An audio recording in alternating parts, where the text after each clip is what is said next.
Dobrodošli u Srpski svet Dragoslava Bokana.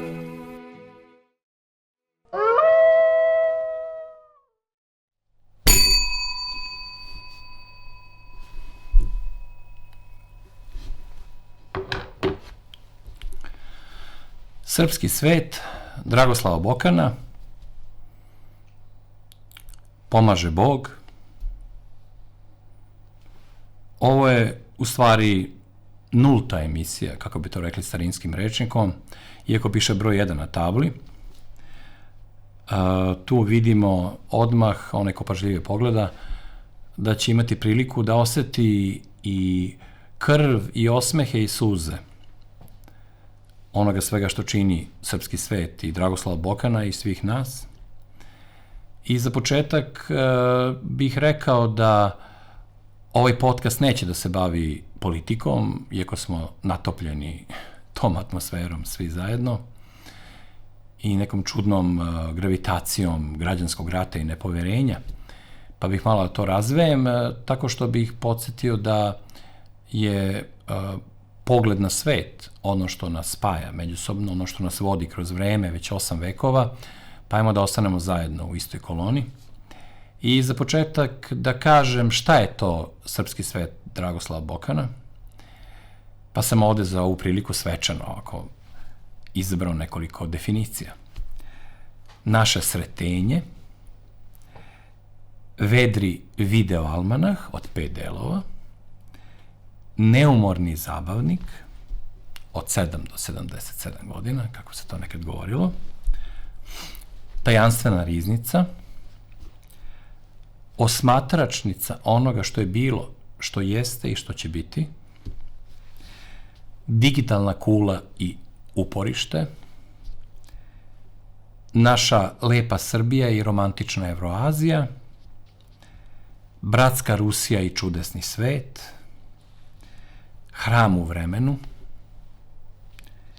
skrovište i sklonište, ogledalo srpsko, bolnica duša, tako su nekad nazivali crkvu, dok su je razumeli, aleja nezaborava,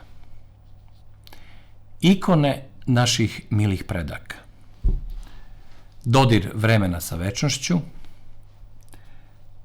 topli zagrljaj prolaznog i neprolaznog, avangarda budućnosti, trka za venac besmrtnosti, vodič za istinski život i mogao bi tako u nedogled. A da opet samo dotaknem ono što ću ja sam spoznati kako je i koliko traje i čemu služi, a onda kada budemo završili ovu prvu emisiju koja će imati 5 delova svaki put. Posle ovog uvodnika, prvi deo će se zvati Jedna važna vest i govorit će o aktualnim stvarima koje će ostati aktualno i nakon mesec, godinu ili ko zna koliko. Sami ćete se uveriti ako budete proveravali kasnije u vremenu. Ja se nadam da će ovaj podcast ostati i onda kada nas više ne bude bilo. Ne mislim pritom na nuklearni rat, nego na dužinu trajanja vremena. Posle jedne važne vesti ide glavna tema, taj osnovni temat ovog našeg videoalmanaha, kome sam dao nimalo slučajno ime Na putu pobede. I svaki put ću govoriti o jednoj velikoj i važnoj temi. Treći deo ima naslov na koji će se mnogi namrštiti, misleći da je demagoški, a to je Narod se pita. Ja, koliko god ne verovao u demokratiju, verujem u narod, pa evo recimo neka to bude način da to pokažem tim naslovom. Tu ću odgovarati na pre svega duhovna, najvažnija pitanja, one radoznalosti koje su neutažene i neutoljene, a mi ih svi osjećamo. Čućete u ostalom prvi primer uskoro posle ovoga. I nakon toga ide meni najdrža rubrika i možda i najvažnija.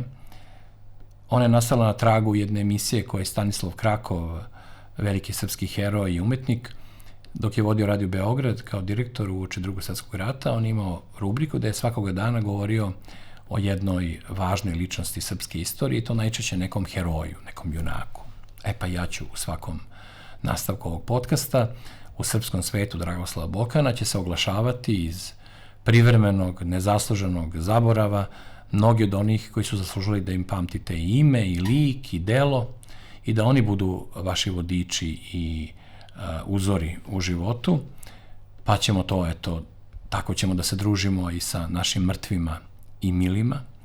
I poslednji deo ovog podcasta će biti rubrika koju sam naslovio Preporučujem vam, gde ću svaki put pokušati da vam uradim nešto što treba da smanji dosadu, strepnju, zabrinutost, nepoverenje ili šta god i da unese neku novu mogućnost, neku novu šetnju, lektiru, neko osluškivanje, neku intuiciju, neku preporuku ili pouku koja treba da vam ispuni nešto malo onoga što se nekad zvalo slobodno vreme, a čega je danas sve manje i manje. I još ostaje samo da vam kažem dobrodošli u srpski svet Dragoslava Bokana.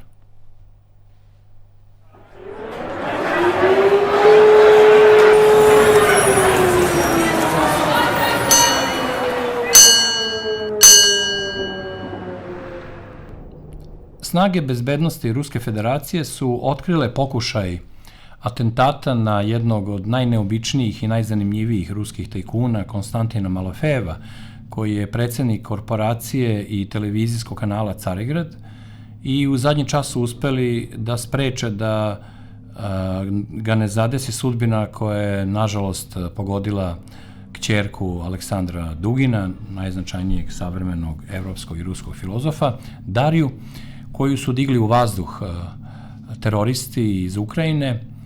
Malofejev je spašen toga, a neposredno pre toga se dogodio upad diverzanata iz Ukrajine na rusku teritoriju.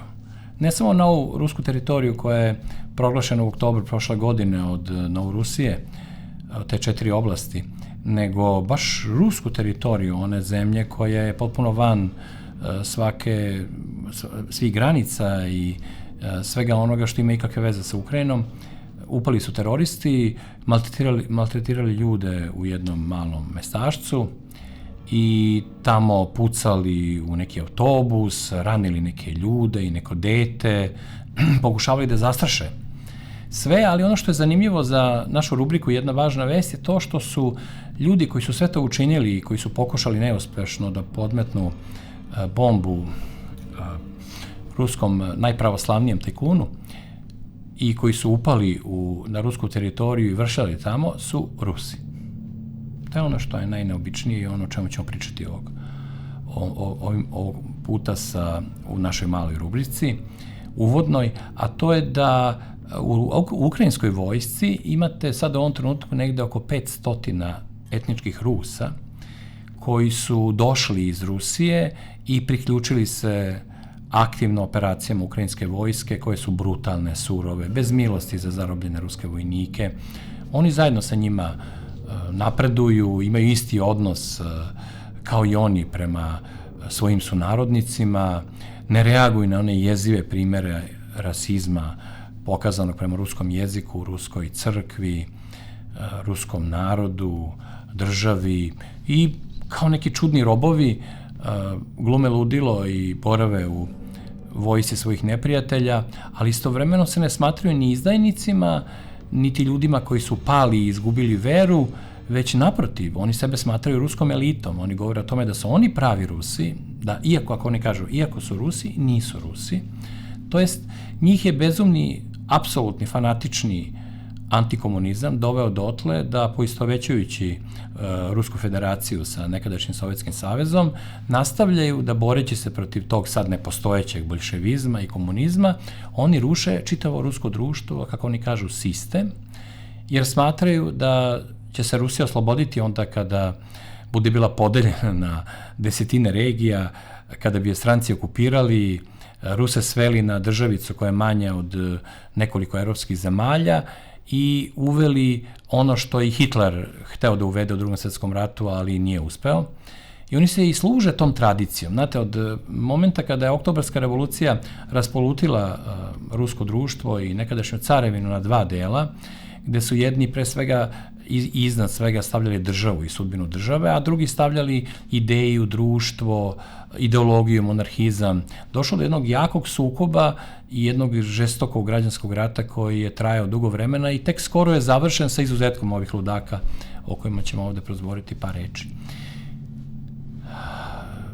Vi imate primere te dobrovoljačke armije koja je ratovala sa crvenima, sa boljševicima. Nakon kraja građanskog rata oni su se povukli u emigraciju. Većina njih je nastavila se bavi svojim poslovima za koje su školovani. Neki od njih su pisali svoje ispovesti, dnevnike, osvrtali se na to teško vreme, molili se Bogu za budućnost Rusije, a poneki su ostajali u toj borbi sa Sovjetskim savezom, u kojoj su uvek dobijali podršku zapadnih obaveštajnih službi, kako je bilo tada, tako će ostati i kasnije, da bi u Drugom svetskom ratu se dogodilo nešto što je na ivici bizarnosti. Naime, sovjetski general Andrej Vlasov, inače prvi pobednik nad Nemcima, kad su Nemci napali krajem juna 1941. godine na Sovjetski savez, gazeći dotadašnji ugovor o miru, tada su oni prolazili praktično kao kroz sir, kroz teritoriju Sovjetskog saveza, jer ni sovjetska armija, ni njihov vrhovni komandant i vođa nisu se nadali takvoj akciji. Znači, bila je obaveštajno potpuno savršeno pripremljena i delovalo je kao da će Rusi izgubiti. Praktično do Moskve su došli Nemci i onda se probudio ruski duh i umesto crvene armije na njih se ustremio ruski narod. A ispod onih uniformi sa oznakama komunističkim su oni nosili drvene krstiće i oduprli su se Hitleru i nemačkoj armiji kao što su se pre toga odupirali Napoleonu i francuskoj armiji ili Tatarima, Mongolima i njihovi najezdi. Tada kada se narod pokrenuo, tada je i došlo do preokreta u sudbini i Istočnog fronta, ali i u sudbini kompletnog rata svetskog, koji će na kraju biti završen porazom Hitlera i osvajačkih nemačkih ambicija. Ali prvi sovjetski general koji je pobedio Nemce je bio upravo Andrej Vlasov. I onda je čitava sovjetska štampa njega uzdigla kao heroja, on je bio prvi od svih, posebno što nije bio neki od najvažnijih generala, pa onda Stalin nije osjećao nikakvu konkurenciju i ljubomoru prema njemu, tako da je mogao do mile volje da ga slavi i hvali, i to je urađeno. Međutim, nakon nekog vremena došlo do nesporazuma i incidenta.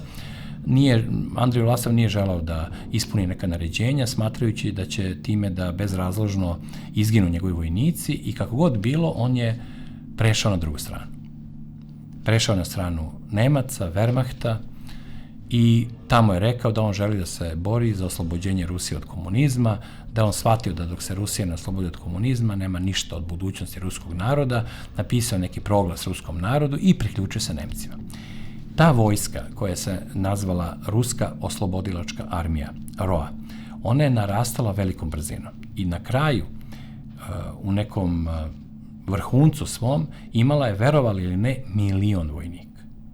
1.000.000 Rusa u nemačkoj vojsci sa ruskim oznakama i nemačkim nacističkim oznakama, koji su se borili protiv svog naroda sa idejom da oni time oslobađaju taj narod te pošasti komunizma, spaljivanja manastira i crkava, zabrane ispovedanja vere, zabrane krštenja, opela, crkvenih venčanja, promene načina života, pretvaranje crkava u domove ateizma i klubove. To jeste, sve to postojalo. Ali za svega toga, nažalost, namera Nemaca nije bila da oslobađaju Ruse od Sovjetskog saveza i od boljševizma, nego je njihova namera bila da porobe Ruse kroz formu ideološkog saveza ruskih antikomunista i nemačkih antikomunista u borbi protiv Sovjetskog saveza.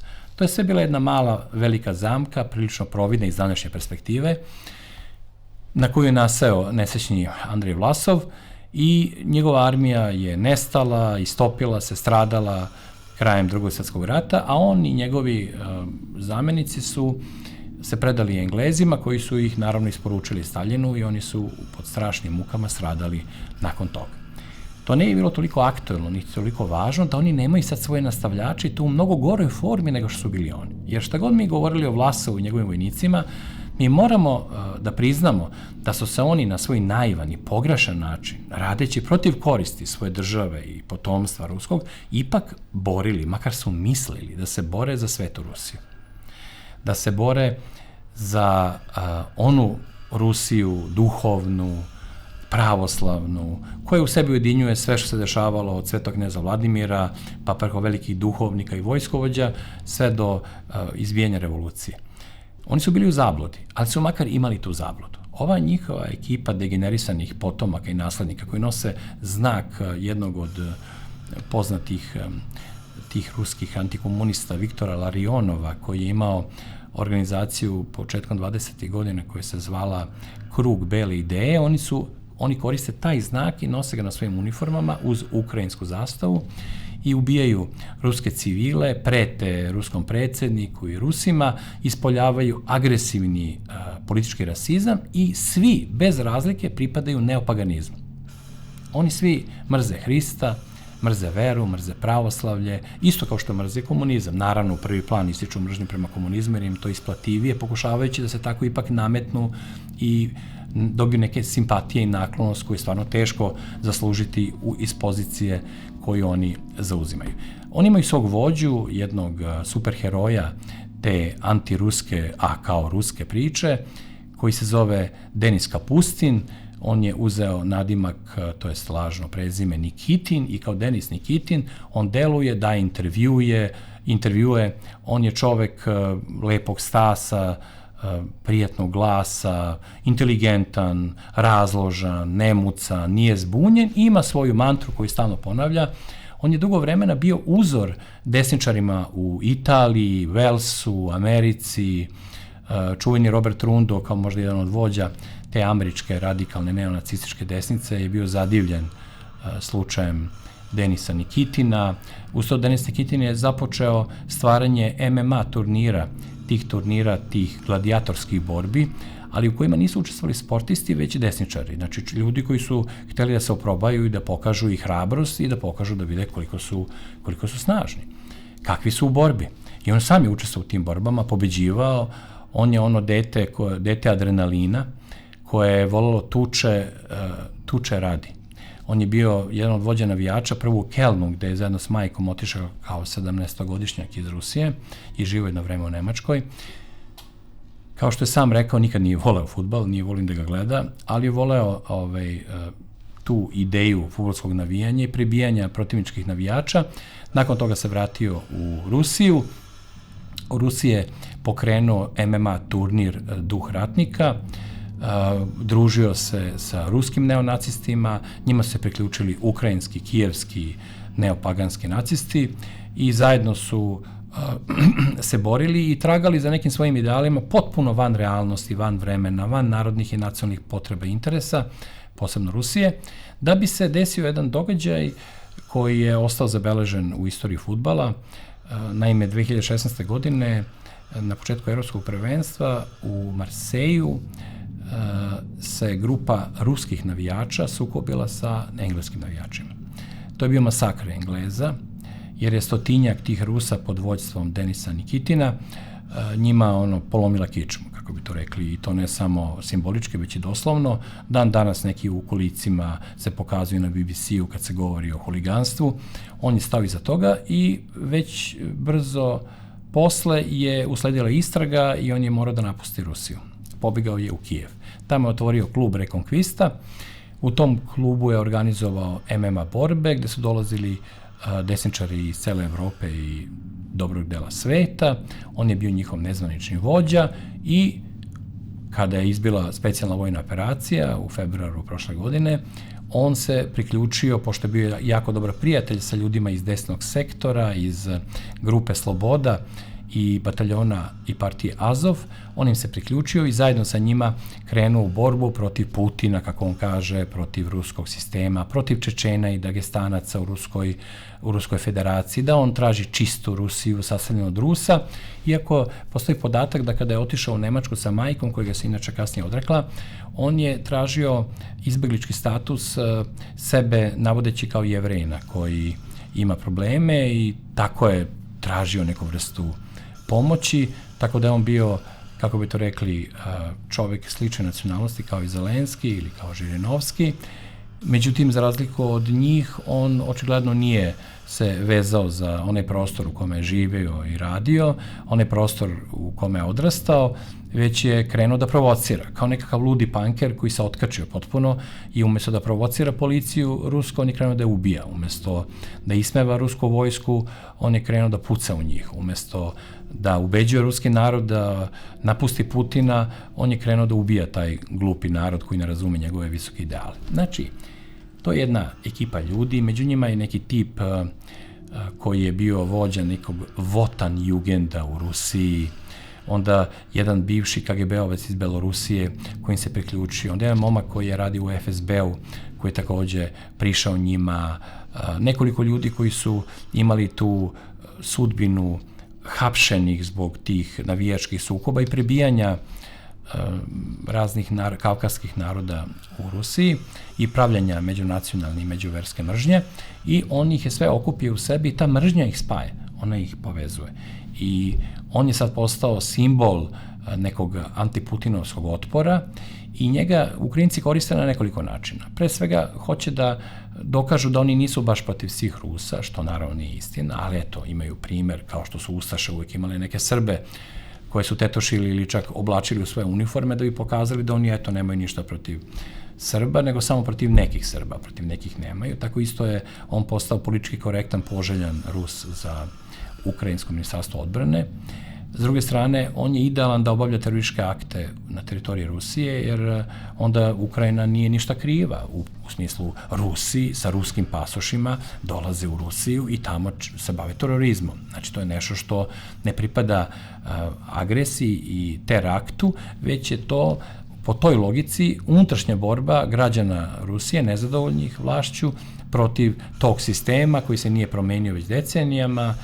I onda se gradi ta priča za obojenu revoluciju u kojoj bi Denis Nikitin bio njima koristan, isto kao što im je Navalni koristan. Inače, da se setimo, Navalni, nezvanični vođa kompletne ruske antiputinovske agresivne opozicije iza koje stoje zapadne službe, je na početku karijere bio vrlo sličan Kapustinu, to jest Nikitinu, jer je proganjao isto Čečene, Dagestance i one koji nisu bili bela rasa, beli Arijevci, ruski, i pravio incidente tog tipa. Nakon nekog vremena to prestao da radi i postao je apostol liberalnih ideja u kojima je jedino ostala ista mržnja prema Putinu i mržnja prema Rusiji i ruskosti kao i na samom početku. Znači, s te strane oni pokušavaju da, lutajući između ljudi poput Navalnog, koji inače u zatvoru sada ruskom, služi kaznu zbog neke finansijske pronevere, i Kapustina, to jest Nikitina, tražeći između ta dva pola, oni pokušavaju da formiraju neku vrstu oružanog uličnog otpora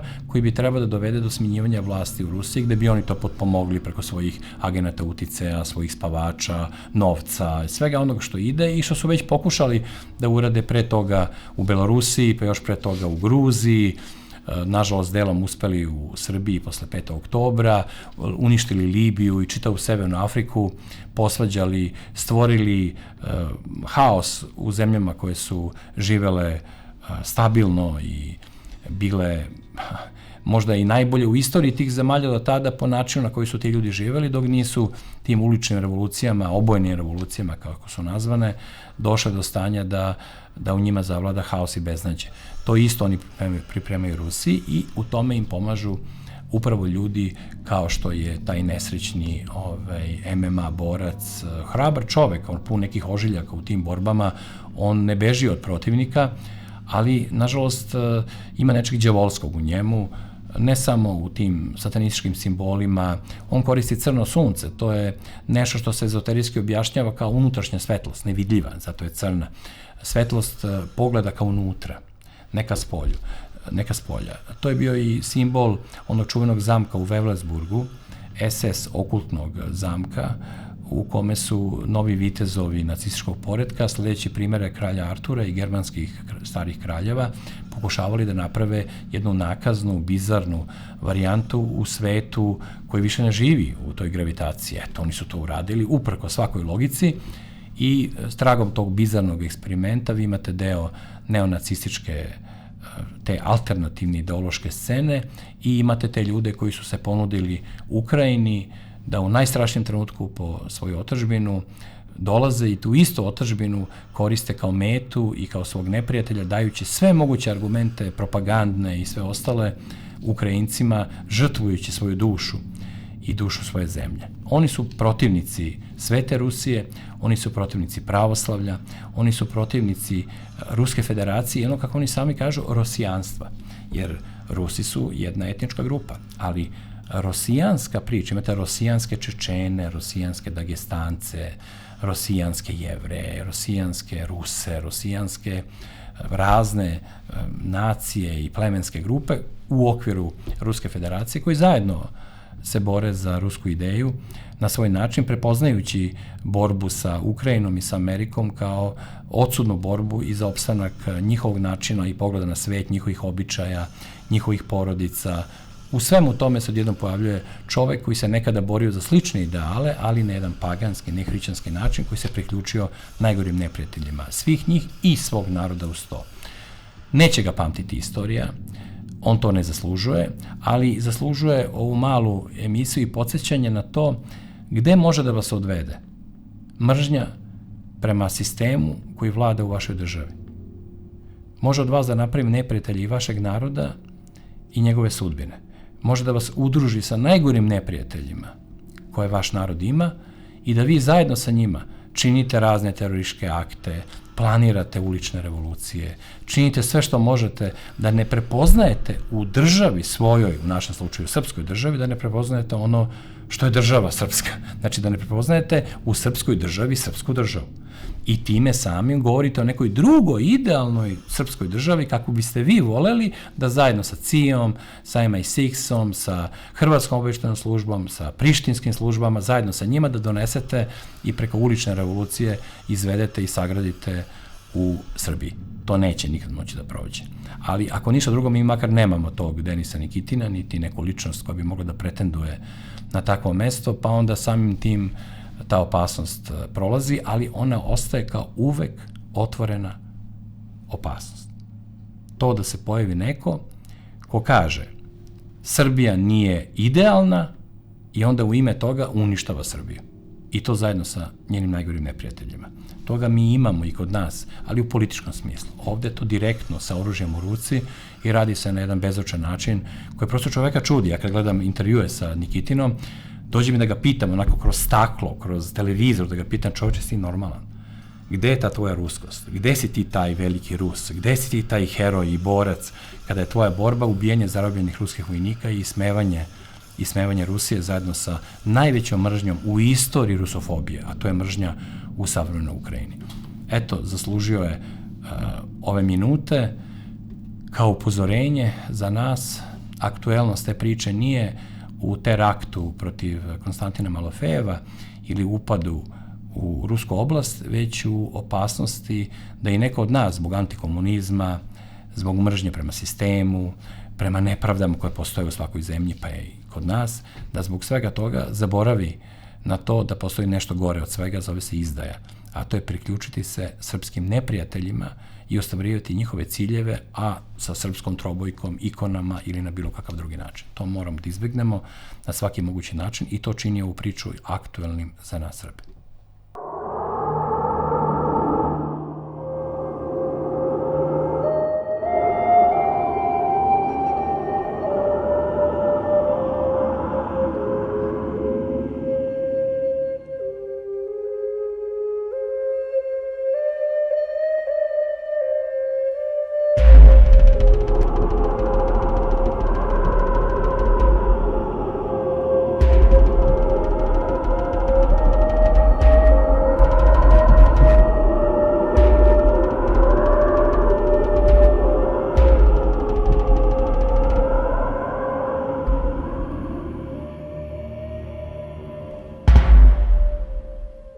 tema ovog našeg podcasta biće vezana i za naslov rubrike.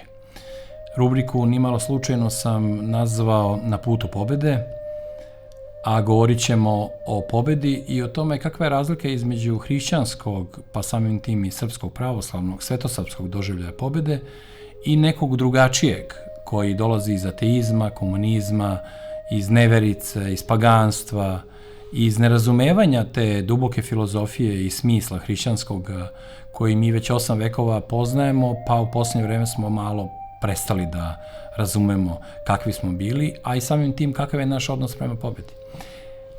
To je jedna velika tajna, pošto teško je govoriti o pobedi kritički u vremenima kada nam je pobeda toliko potrebna i kada toliko čeznemo za njom i kada idemo iz serije poraza ili poluporaza kroz pritiske protivnika u stalno sklanjanje, u stalno strateško odstupanje, jer nemamo nikakvog izbora, ne možemo da biramo svoju sudbinu koja nam je već 100 godina unazad polako kreirana tako da smo došli do zida i da sad moramo da se mrdamo kraj tog zida nekim taktičkim i strateškim diplomatskim veštinama, a ne možemo ni da mislimo, a kamoli da izgovaramo našu želju za pobedom.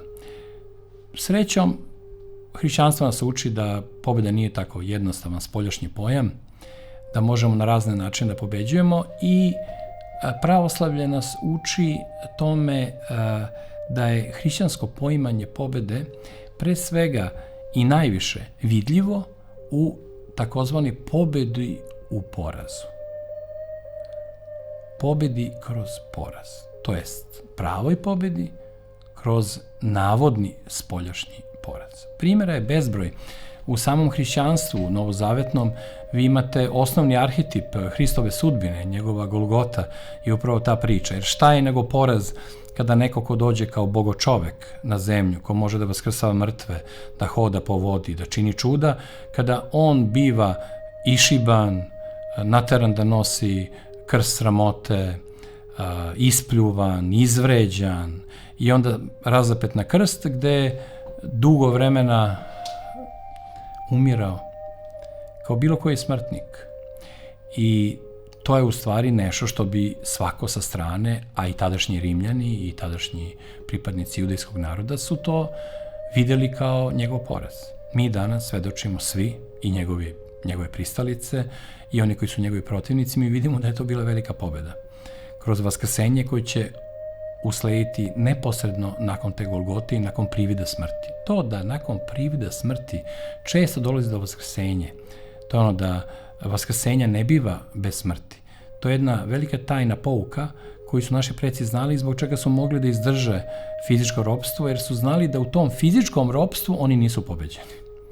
Jer onaj ko vas je fizički savladao, on vam ništa ne može dok vam ne uzme dušu. A dušu može da vam uzme samo kada se vi sami dobrovoljno predate, to jest kada potpišete ugovor s đavolom i kada se svoje duše odreknete.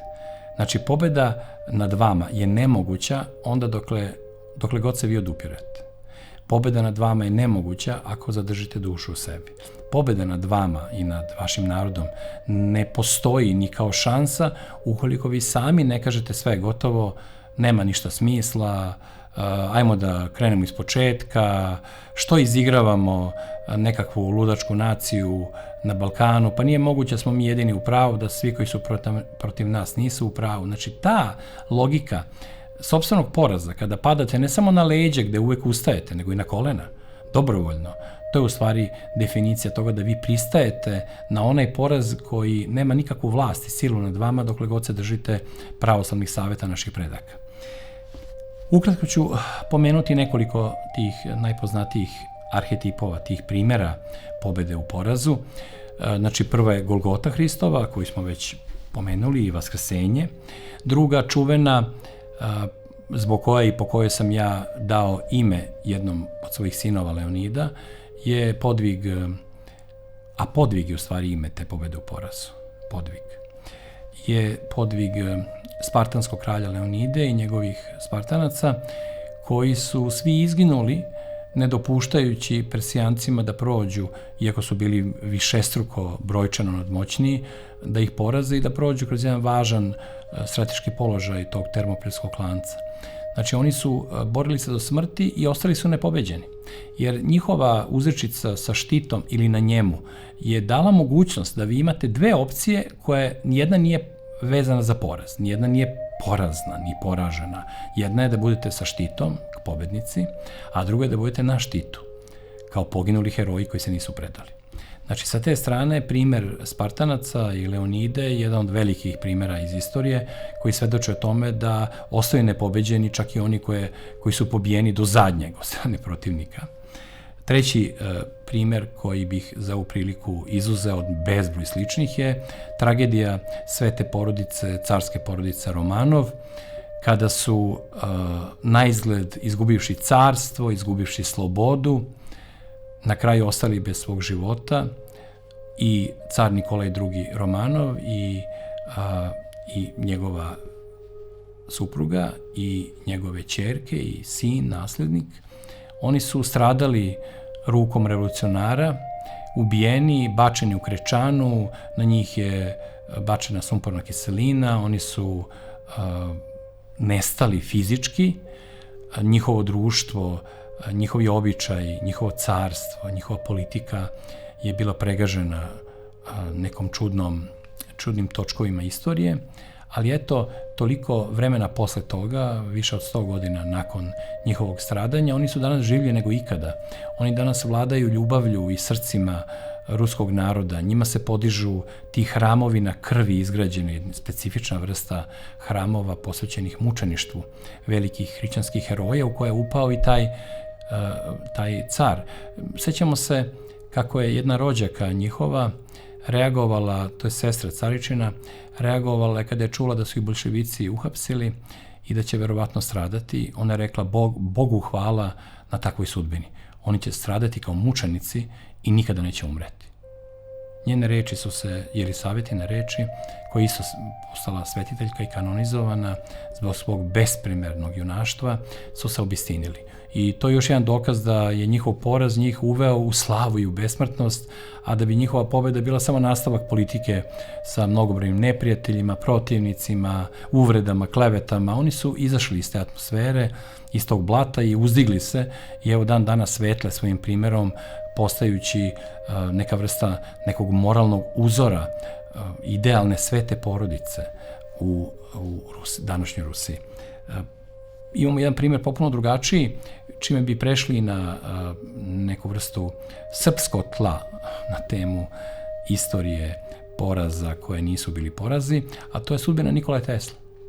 Nikola Tesla u svom vremenu, sem što je bio genijalan i što mu je to gotovo svako priznavao, istovremeno nije bio dobitnik ni Nobelove nagrade, ni najvećih nagrada, ukidane su mu sponzorstva, njegovi projekti nisu dovršavani, a posebno oni projekti koji su trebali da budu spas za čovečanstvo, da bi čovečanstvo dobilo besplatnu energiju ili neke stvari koje će se pojaviti tek 50 ili 100 godina nakon njegove smrti, one su onemogućavane i on je praktično na svakom koraku bio saplitan i njegov život je završen kao jedan veliki, tragični neuspeh koji je samo dao naznake svega onoga što je moglo da se desi, samo da je bilo više vere u njega i više podrške njemu. Eto, nakon toliko godina, nimalo slučajno, jedan automobil najbogatijeg čoveka na svetu i ceo njegov projekat se zove Tesla, a Tesla je postao sinonim za kreativnog vizionara našeg vremena koji živi u budućnosti, a ne u sadašnjem vremenu ili prošlosti.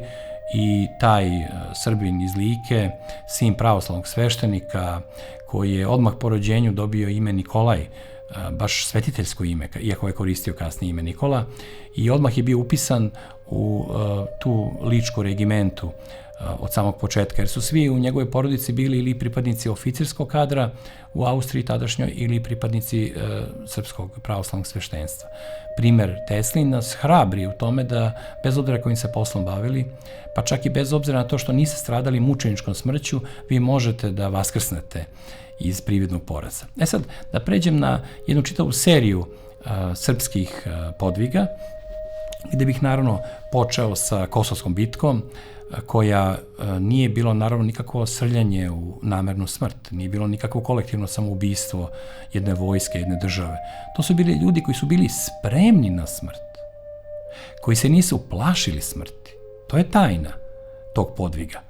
Znači, vi kada se uzdignete iznad straha za svoj život, kada prestanete se plašiti smrti i kada pogledate smrti pravo u lice i u oči, tog trenutka vi postajete nepobedivi i to je u stvari ona odlika kosovskih vitezova Svetog kneza Lazara, koji su tako stupali na tom polju prekrivljenom božurima, koja je uskoro bilo i poliveno njihovom krvlju.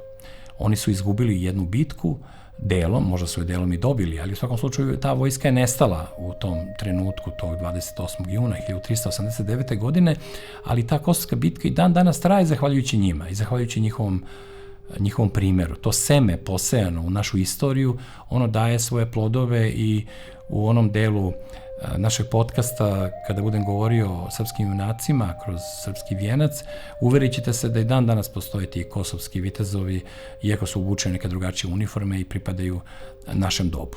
Tako da je primjer kosovske bitke upravo primjer te pobede u porazu i tog podviga.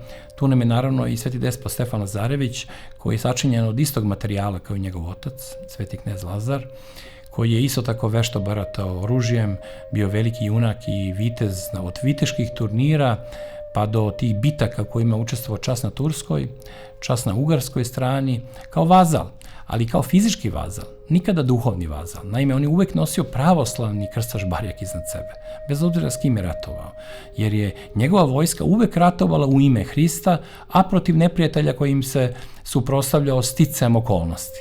Tako da je sa te strane on bio čovek koji nije pristajao na to da nosi tuđinsku zastavu, da nosi tuđinske grbove, da nosi tuđinsku ideju, već je na neki čudan način očuvao hermetičkoj nekoj kapsuli tog neobičnog patriotizma, očuvao i svoju vojsku i viteštvo njihovo i sećanje na njegovog oca i na poginule junake u godinama pre toga, tako što je uspevao da bude uvek najviđeniji. On je pobeđivao u bitkama, on je bio onaj koga su i protivnici gledali sa divljenjem, a ne samo oni koji su imali tu sreću da se on bori sa njima.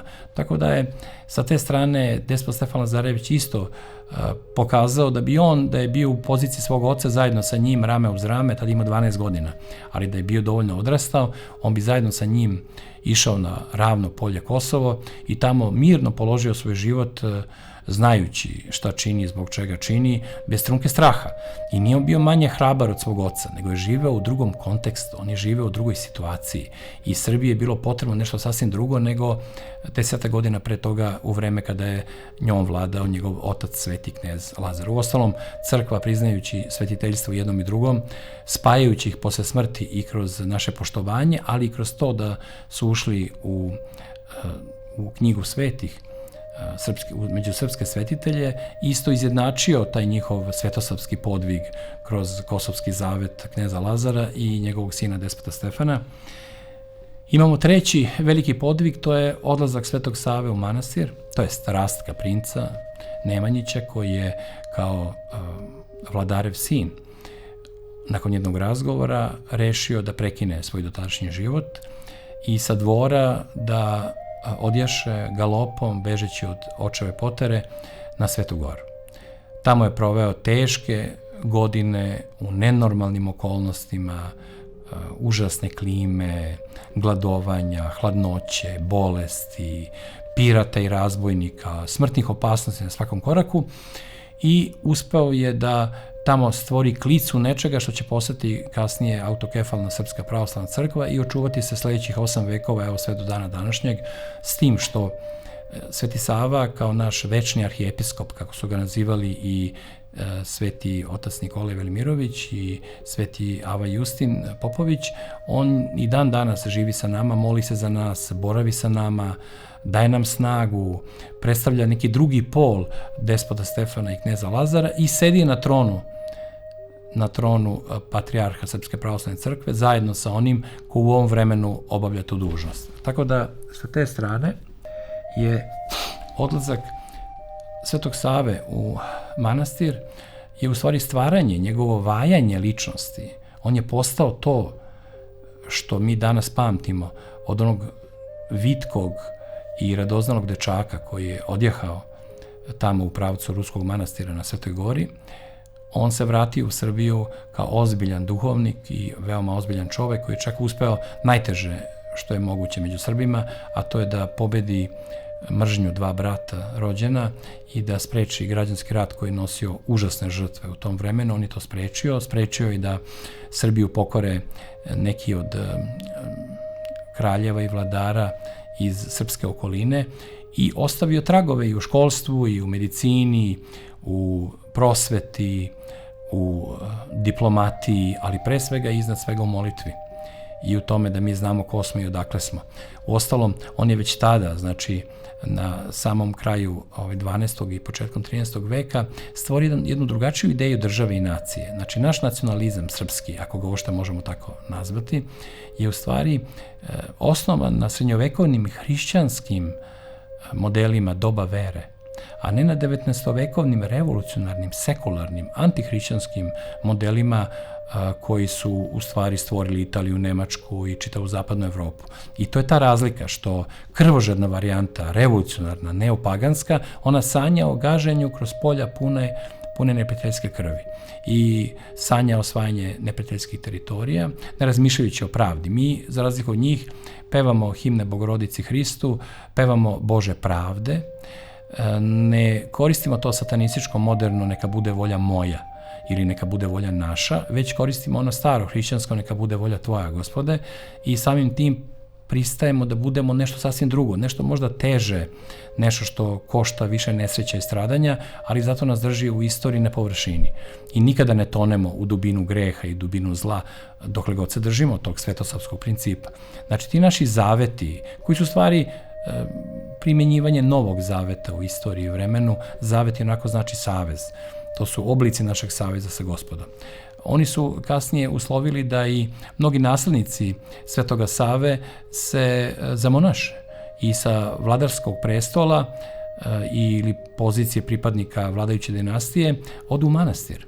Tako smo imali, evo sad, čitav niz primjera, ne znam, njegov otac Nemanja je postao Simeon Mirotočivi, Stefan, njegov rođeni brat, je postao monah Simon, onda Radoslav je Stefanov sin, je postao Jovan monah, onda imamo Uroša I, isto sina Stefanovo, koji je postao Simeon, onda imamo kralja Dragutina, koji je postao Teoktist, onda imamo sinovca cara Dušana, koji je postao monah Joasaf, i još mnoge druge primere princeza, kraljica i vladarki, koje zajedno sa ovim čine čitavu jednu kolonu, svetiteljsku kolonu srpskih uzora koji su povezali politiku, crkvu i narodne običaje u onaj svetosavski spoj crkve, naroda i države. Dokle god postoji spoj crkve, naroda i države, mi ćemo opstati na onaj način i onom stazom koji nas je Sveti Sava poveo u tim davnim vremenima, koji su našem srcu često bliže nego ova vremena u kojima živimo. Sledeći primer, čuveni primer podviga u porazu je Sveti Đakon Avakum. Znači, mladić koji je bio poreklom sa Kozare, hajde da pomenemo i to se retko govori, koji je sa 20 godina stradao te 1814. godine posle Hadži Prodanove bune, a nakon prethodnog poraza Karađorđeve ustaničke Srbije, on je bio u situaciji da zajedno sa nekoliko duhovnika bude u rukama Turaka i onda je on gledao ispred sebe kako jedan od njih, iguman koji se zvao Genadije, prelazi sa sinom Stojanom na islam i uzimaju imena islamska zbog straha za život. I kada je njemu to ponuđeno, on je to sa osmehom odbio. Nije sa prezirom odbio, nije odbio prkosno. On je odbio to sa osmehom čoveka koji zna o čemu govori i koji je na ubeđivanje Turaka da ipak pređe u islam pitao, pa je li vi Turci, muslimani, ili vi umirete? Onda su oni zbunjeno rekli, da, i mi, naravno da umiremo. Pa onda u čemu je stvar? Umreću malo pre nego što bi inače umro, ali ne pogazivši ni svoju veru, ni svoju reč, ne promenivši svoje ime i pored svih mogućih molbi njegove majke, on je nabijen na kolac, ali na brz način, jer i Turcima je bilo žao da gledaju tako lepog mladića, veličanstveno hrabrog, kako strada od njihove ruke. I to se desilo tamo između Doma vojske i Narodnog pozorišta u Beogradu, to je bila Stambol kapija i na tom mestu su izvršene te strašne smrtne kazne nad Srbima nabijanjem na kolac. A recimo sledeći primjeri su vezani za Stevana Sinđelića i Tanaska Rajića, koji su bili prethodnica majora Tepića iz našeg vremena. Stevan Sinđelić je na Čegru 1809. godine učestvovao u velikoj bitci gde su svi stradali Srbi i veliki deo Turaka. Čak 6000 Turaka je tu stradalo, a jednim dobrim delom i od toga da je on uzeo svoju kuburu i pucao u burad sa barutnim prahom i raznao i sebe i protivnika i tako ih onemogućio da ih zarobe.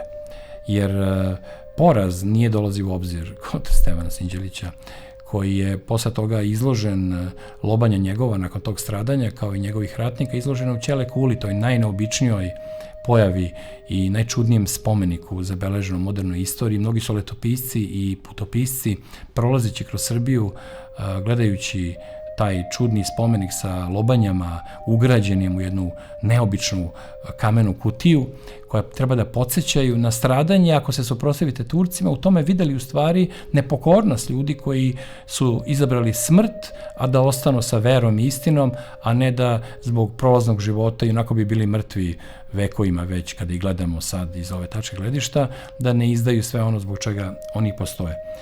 Sljedeći primer tih u tom čudnom nizu koji je kod Srba zaista zlatan i bogat je primer majora Mihajla Katanića. 1885. godine desio se taj neobični rat sa Bugarima, Srba sa Bugarima, i mi smo na Slivnici poraženi. Mnogi taj rat označavaju kao jedan od najgorih poraza srpske vojske, koja nije često gubila ratove. Gubila je mir, gubila je ono što je zaslužila hrabrošću, ali i ratove nije gubila. I to je bio jedan od ratova koji su izgubili, međutim, da sad ne ulazimo duboko u to, knez Milan je uspeo da spreči sve ono što su Bugari htjeli da urade, čak i tim porazom je uspeo da pomeri tok istorije i da Bugari ne uzmu ono što su nameravali i time ipak nešto spasi. Da vidite, neki put i porazom možete da promenite situaciju na bolje po vas. I tada je major Katanić se borio na tom nekom Neškovom visu i pokazao nevjerojatnu hrabrost braneći barjak, braneći tu pukovsku zastavu, i uspeo da odbrani tako što je predao ljudima, vojnicima svojim koji su uspeli da iznesu, a on je tada kapetan, nije još bio major, a on je nastavio se bori sa revolverom, pucajući u bezbroj Bugara koji su naletali na njega i revolverima i sabljama, i tako je bio izboden, pucano mu je nekoliko puta u telo, sabljom su mu probijali pluća, u besu zbog njegove pokazane hrabrosti i efekta te hrabrosti na bojnom polju, ali je tu da prolazio bugarski knez Batenberg, koji je videvši neverovatno junaštvo tog nekog srpskog mladog oficira, naredio da ga prebace u bugarsku bolnicu, da pokušaju da ga izleče. Oni su ga čak i vratili u Srbiju u tom stanju, ali će uskoro umreti od posljedica tog ranjavanja. Ali on rekao da nikad većeg junaka u životu nije video. I to pokazuje da mi u sred jednog poraza možemo da imamo junaka koga pamtimo u panteonu srpskog junaštva, koga neprijatelji i protivnici priznaju kao boljeg od njih i hrabrijeg od njih, a eto u situaciji koja nije baš za pamćenje, a zove se poraz. U srpskoj i hrišćanskoj tradiciji taj poraz je oplemenjen time da je bilo ljudi koji u tom porazu nisu želeli da se predaju, a kamoli da predaju zastavu, svoj ratni barjak. I s te strane je major Mihajlo Katanić u stvari naslednik vitezova, kneza Lazara i despota Stefana, i sigurno bi mogao samo da je drugo vreme i da je drugačiji uniform imao na sebi da pobeđuje na tim turnirima na kojima su oni pobeđivali svojim junačkim srcem.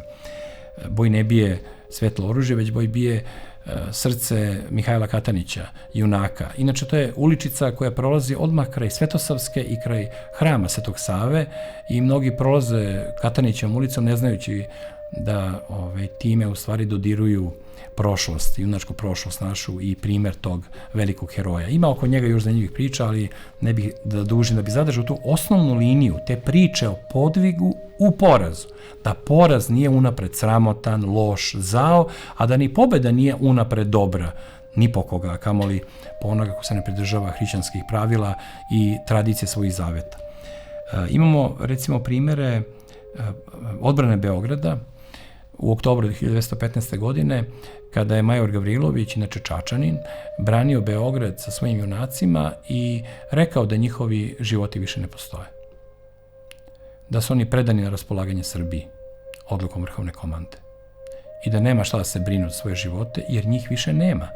Te reči je zabeležio veliki junak i književnik srpski Stanislav Krakov, koji je bio jedan od njih, a čudnom igrom sudbine i Major Gavrilović i Stanislav Krakov su preživeli taj sukob, ali sa strašnim ranama. Major Gavrilović je imao teške povrede glave, razbijenu lobanju, hitac u glavi. Stanislav Krakov je isto jedva preživeo nakon nekoliko operacija. Znači, to je zaista bila borba u kojoj su oni svoje živote stavili na oltar otadžbini, ali eto, Bog je učinio i Božje proviđenje da oni prežive na neki čudan način, da nastave dalje da postoje. Stanislav Krakov na sreću srpske književnosti, a Major Gavrilović na sramotu jugoslovenske vojske. Naime, ljubomorne njegove kolege po činu i protivnici, Austrijanci koji su prešli u srpsku vojsku, nisu mu dali da napreduje, jer on je bio simbol tog srpstva koje su oni prezirali ili su bili zavidni i ljubomorni, ovi Srbi među njima, i nikad mu nisu dali čin generala. Tako da Major Gavrilović je stradao kao pukovnik, da još dodamo o tome da je stradao nakon batinanja od strane skojevaca i oslobodilaca, takozvanih oslobodilaca Beograda, isto kao i Vojvoda Bojović, ali to je sad opet neka treća priča. Činjenica je da je Major Gavrilović i obranom Beograda ispisao zlatne stranice herojstva kojim Beograd dokazuje da je Bogorodičin grad, grad kralja Dragutina i despota Stefana, i da je to sveti grad. Ne ono Beograd je svet, toga smo se naslušali. I ne daj Bože tog sveta, nego Beograd je sveti. Jer je on zaista sveti grad. Jedan od 5 gradova u svetu koji su posvećeni Bogorodici još u srednjem veku. Događaj koji se odmah nadovezuje na odbranu Beograda je prelazak preko Albanije, preko albanskih planina. Znači, to je čak i konkretno od 26. novembra 1915. godine do Sretenja, do 15. februara 1916. godine, stradalo je skoro 250.000 Srba u tom čudnom prelasku. I odmah nakon toga. Jer je čitava vojska sa velikim brojem civila i naša država, naš tadašnji mitropolit Dimitrije, naš kralj, stari kralj Petar, prvi prestolonaslednik Aleksandar i sve ono što je činilo našu državu i našu vojsku je krenulo jedinim mogućim putem, pošto su Nemci, Austrugari i Bugari zatvorili druge pravce, morali smo da idemo u sred zime, preko zaleđenih albanskih planina. Usput su nas napadali razni albanski hajduci, razbojnici, a sa svih strana se dočekivala neljubaznost i ravnodušnost naših saveznika. Od Grka koji su imali nemačkog kralja na svom čelu, koji nije tretirao srpsku vojsku kao baš željnu na grčkom primorju, a na savezničkoj strani, pa do Francuza i Italijana, Engleza, koji su bili isto tako nespremni da pomognu srpskoj vojsci u onom teškom trenutku, srpskoj vojsci koja je ginula za njih i za zajedničku stvar savezničku, pa je onda tek intervencijom ruskog cara, to je bio jedan od njegovih herojskih činova, koji je bio dugo sakrivan od nas. Kada je ruski car rekao da će stupiti iz zajedničke borbe sa saveznicima protiv Nemaca, ukoliko odmah ne budu poslali brodove da pokupe one preživele nakon tog strašnog prelaska preko albanskih planina i ogromnog stradanja civila, da ih prebace na sigurno, odakle će kasnije nakon oporavka da se stvore pobedničke jedinice srpske vojske koji će probiti Solunski front i pre toga pokazati čudo od junaštva na Kajmakčalanu, da probiti Solunski front i vratiti se u Srbiju, osloboditi Srbiju i nažalost i neke druge zemlje oko Srbije, gde im je zahvalnost bila ta da će njihovim potomcima biti uzimana glava i oduzimana sloboda. Znači, to se sve događalo, šta se događalo, albanska planina su pređene. Zapamtit ćemo jedan mali detalj, jednu važnu fusnotu.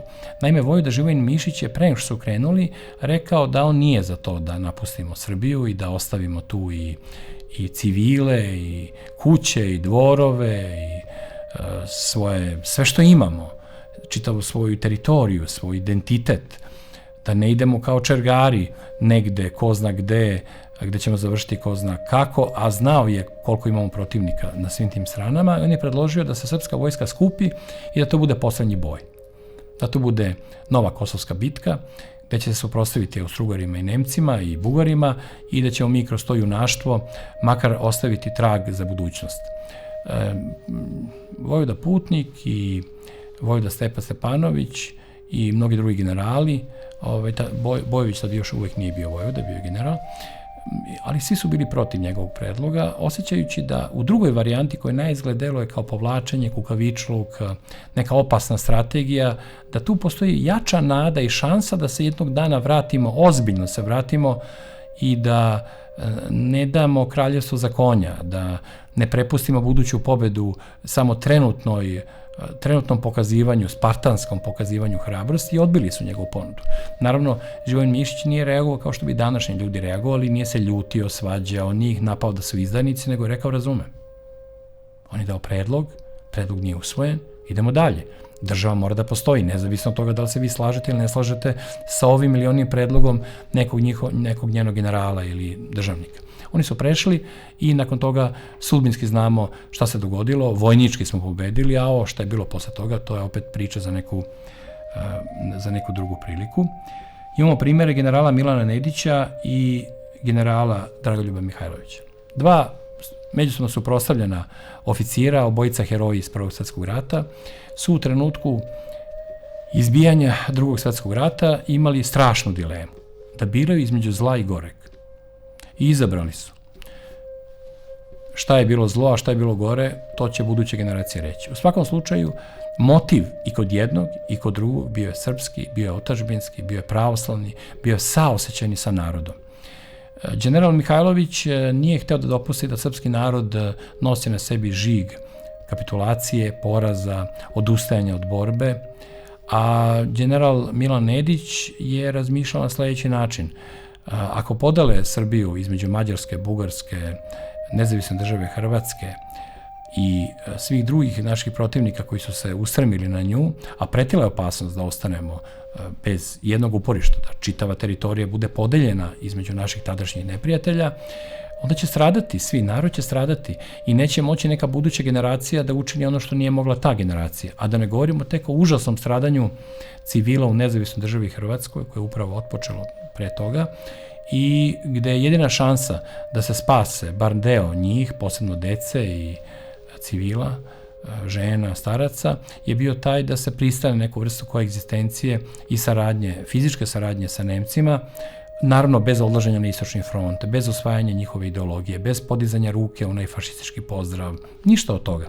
Sa čestim hapšenjem pripadnika te privremene vlade, koje su Nemci malo pa hapsili, čas zbog podrške četnicima, čas zbog neposlušnosti, čas zbog toga što ih uopšte nije interesovala tradicija slavne nemačke armije, već su razmišljali o srpskim interesima i u tom kontekstu podvig generala Nedića koji je žrtvovao sve, pa čak i svoju čast, svoje ime, svoje junaštvo, svoju biografiju, da bi spasao jedan deo srpskog naroda, i to ne mali deo naroda, je bio motivisan plemenito, isto kao što je bio plemenito motivisan i pokušaj generala Mihajlovića da nastavi tradiciju borbe kraljevine Jugoslavije, a nekadašnje srpske kraljevine, i da pokaže da Srbi nisu kukavice i da aprilski rat, kao najsramotniji rat u istoriji nečega što ima veze sa Srbijom, ne sme da ostane kao primer koji zauvek prekriva one prethodne slavne stranice junaštva.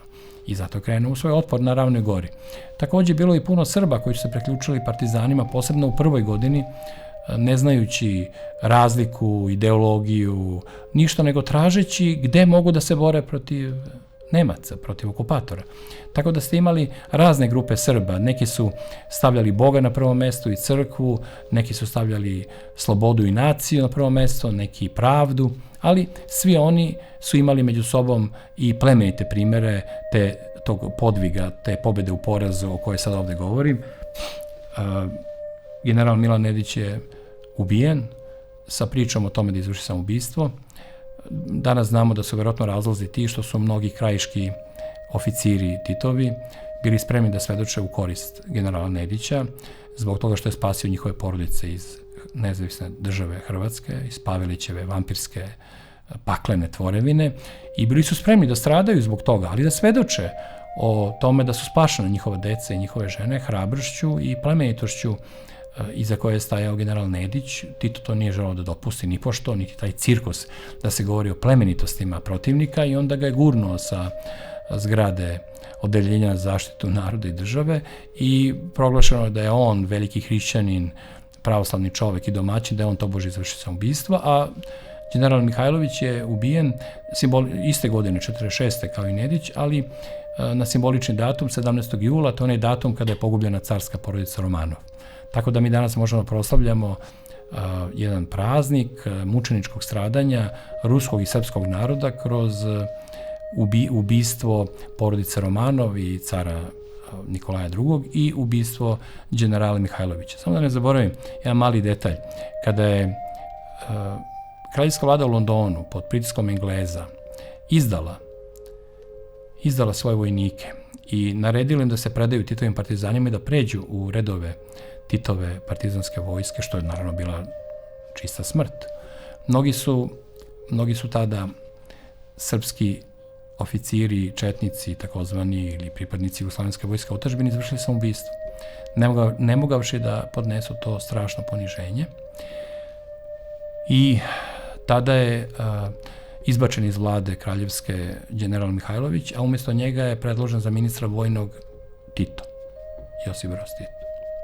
Toliko o tome, o drugom načinu razmišljanja u istoriji u odnosu na ovo koje ja ovde pokušavam da vratim. Pomenut ću još ukratko samo primere naših monaha koji su stradali od ateista u partizanskim redovima. To su Mihajlo Đusić, jeromonah, bio u Žiči pre toga, Jovan Rapajić, jedan od najtalentovanijih crkvenih pisaca i on je čovek koji je bio protosinđel. Obojica su ubijeni u Blažuju kraj Sarajeva i to tako što su naterani da kopaju sebi da kopaju jamu, svoju grobnu raku. Oni su to mirno uradili, bez ikakvog straha, rekavši svojim ubicama da će oni od tog dana nadalje večno živeti, za razliku od ovih koji će samo glumiti da žive, biti sablasti na ovom svetu, da bi na kraju nestali u prah zaboravljeni od svih.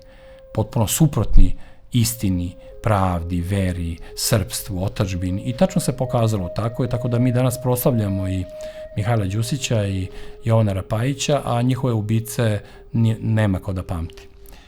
Tu su naravno i sveti jasenovački novomučenici, kojim se dokazao su mučenici pobednici. Inače, reč mučenik je označava svedoka vere. Svedoka koji potvrđuje veru. Ne samo kao praznu priču, a kad najde opasnost, da kao taj Genadije postane neki Ali Paša ili već kako je dobio to novo ime. Nego svedoči veru u najtežim okolnostima. To jeste u stvari pravo verovanje i završio bih samo kratku priču o pobedi, o ovoj vrsti pobede, da nas niko ne može pobediti osim nas samih i da je jedini zaista važan, presudan boj je onaj koji se vodi na poprištu srca.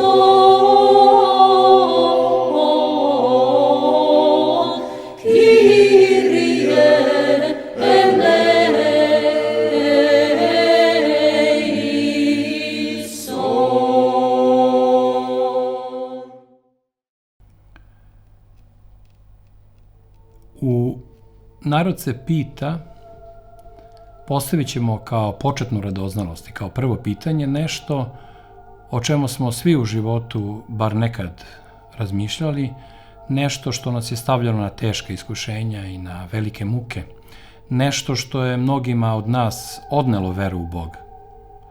Uostalom, jedno od najpoznatijih mesta iz verovatno najčuvenijeg ikad napisanog romana Braće Karamazovi, Fjodora Mihajlovića Dostojevskog, upravo ima to razmišljanje, taj strašni monolog Ivana Karamazova koji vraća ulaznicu Bogu u svet i za svet u kome stradaju nevina dečica. Ne treba mu takav svet i ne treba mu takav okrutni Bog koji dopušta da ta deca stradaju. Oni koji su izgubili decu u svom životu, to najbolje mogu da osete. Ja sam kao mnogo mlađi nego sada izgubio svog sina prvenca, koga sam uspeo da krstim u bolnici i da mu damo ime Vlad, koji je živao samo nekoliko dana nakon rođenja na Veliku sredu te 1993. godine i onda je preminuo mučenički u noći između Velikog petka i Velike subote uoči Vaskrsa te godine, ali kao kršten. Izborio se sa tim ranama nekim čudnim sa kojima je živeo i rođen, neprestano plačući od tih bolova, izborio se da tim krštenjem izbori svoju prvu i najveću pobedu u životu. Da dobije svoj grob u manastiru Kovilju na manastirskom groblju, da dobije svoje ime i samim tim način na koji možemo se molimo za njega i da se molimo njemu. Omogućio je da njegova braća i njegova sestra koji će doći nakon njega, da mogu i da ga se sećaju i da mogu da ga posećuju, njegovo grobno mesto. Čak je Sofija, njegova sestrica, rođena godinu dana posle Vlada, jednom trenutku kada sam šetao sa njom Kalemegdanom, tražila da joj kupim jedan od onih skupih balona sa helijumom i kad sam to uradio, ona ga je pustila. I onda sam ja začuđen pitao Solo, pa šta si uradila? Ona je pogledala i sa onim pametnim dečjim pogledom rekla, poslala sam balon bati Vladu da se igra. Gore na nebu. Pitanje je teško pitanje za sve nas, jer nas vraća u razne situacije i čudna sećanja. Zašto Bog dopušta stradanje dece? To je to pitanje ne samo Ivana Karamazova ili mene u trenutku dok sam gledao to detešce kako plače tamo u porodilištu u ulici Narodnog fronta, sada Kraljice Natalije, već je to pitanje koje nema ko nije postavio kada bi gledao sahranu u Belom Kovčežiću kakvog detenceta, stradalog negde, kogod je ikad prošao dečijim grobljem i gledao recimo kako roditelji ostavljaju male patike na grob svog poginulog deteta i kad gledate sličice nasmejane ili tužne na tim kamenim spomenicima dok se polako spušta noć i dok svi mi izlazimo sa tog groblja ostavljajući ih na tom čudnom mestu, jeste da oni ne žive na tom mestu, ali taj otisak, taj trag njihov na tim mestima nas dovodi u stanje velike zebnje pred smrću i zlom i pred tim što osjećamo kao nemoć Boga da nam pomogne. Makar u tim najstrašnijim trenucima i makar ne nama direktno, već toj dečici. Još kada čitamo istoriju svog naroda, pa kad vidimo da je skoro svako u toj prošlosti bar po nekoliko dece gubio od raznih dečjih bolesti ili prilikom rođenja ili prilikom velikih ratova, zbegova. I kad vidimo tu količinu smrti kroz koju je morala prođe svaka srpska majka i tu količinu crnine koja je zaklanjala pelene i radost rođenja, sve te dečije oči koje su zauvek nestajale, otete od roditelja, svi ti spomeni na njih, ti mali krstići koji nestaju, retki su oni koji su tako čvrsti i na takvom mestu kao što je Koviljsko manastirsko groblje, pa da mogu da prežive i sve nas. Najčešće su to onaj zabačeni deo groblja koji se zapušta, jer ljudi ne žele da se podsjećaju, te strahote prestaju da dolaze i onda vremenom ti grobići bivaju odnešeni i njihove kosti, kao i njihova imena i njihovi životi, prekriva ih zaborav. Kako je to moguće? Kako je moguće da neko svemoćan, neko za koga pišemo u crkvama da je svedržitelj, taj najvažniji, najmoćniji, pun ljubavi, Bog Svete Trojice, Kako je moguće da on pušta da se kandža zla i smrti spušta na ta mala dečija tela, posebno u tim velikim ratovima kada deca stradaju u serijama, kao u nekom čišćenju, kao u nekoj poteri na dečje glavice, kao što je sudbina našeg naroda u Drugom svetskom ratu na teritoriji te paklene države, nezavisne države Hrvatske, u kojoj su ubijana srpska deca nevjerojatnom lakoćom, pa se misli da je najmanje 70.000 dečice izgubilo život na razne načine, odvojeni od roditelja i prepušteni nemilosti svojih dželata, koji su danas uzori nekim novim građanima Hrvatske. Ali da se vratimo na pitanje, kako je moguće da Bog ljubavi to dopušta? Odgovor ne možemo dobiti kao recept, ne možemo ga dobiti jednostavno, kao u ping-pongu. Ne možemo ga izvući kao nekakav lek kojim se leče sve rane, sve objašnjava ili kojim se zaboravljaju stvari koje se nikada ne mogu zaboraviti. Pre svega moramo da se setimo da svaku stvar, kada je stavimo pred našu pažnju i pred naše razmatranje, mi moramo da joj priđemo sa ljubavlju, moramo da priđemo sa razumevanjem, moramo da priđemo molitveno, svakoj ovako velikoj i strašnoj i teškoj temi i da pokušamo da razgrnemo neznanje, da makar malo pomerimo tu maglu stvarima koje su nedostupne ljudskom umu i ljudskoj logici. A da bi to postigli, ne smemo da tim pitanjima priđemo zahtevno. Ne možemo mi da isleđujemo ni Boga, ni nas, ni život oko nas.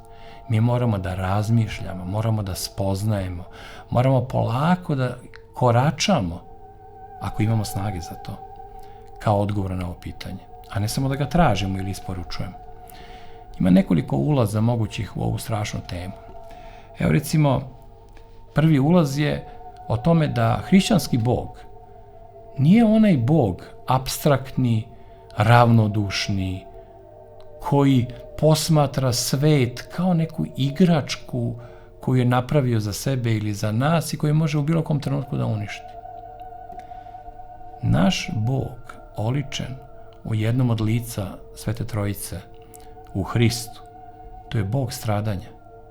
To da Bog siđe među ljude, da se obuče u ljudsko telo, u ljudsku nesavršenost, u bolove, užasni bol koji čovek osjeća onda kada ga neko seče, probada, šiba, da siđe u smrtnost, Bog besmrtni,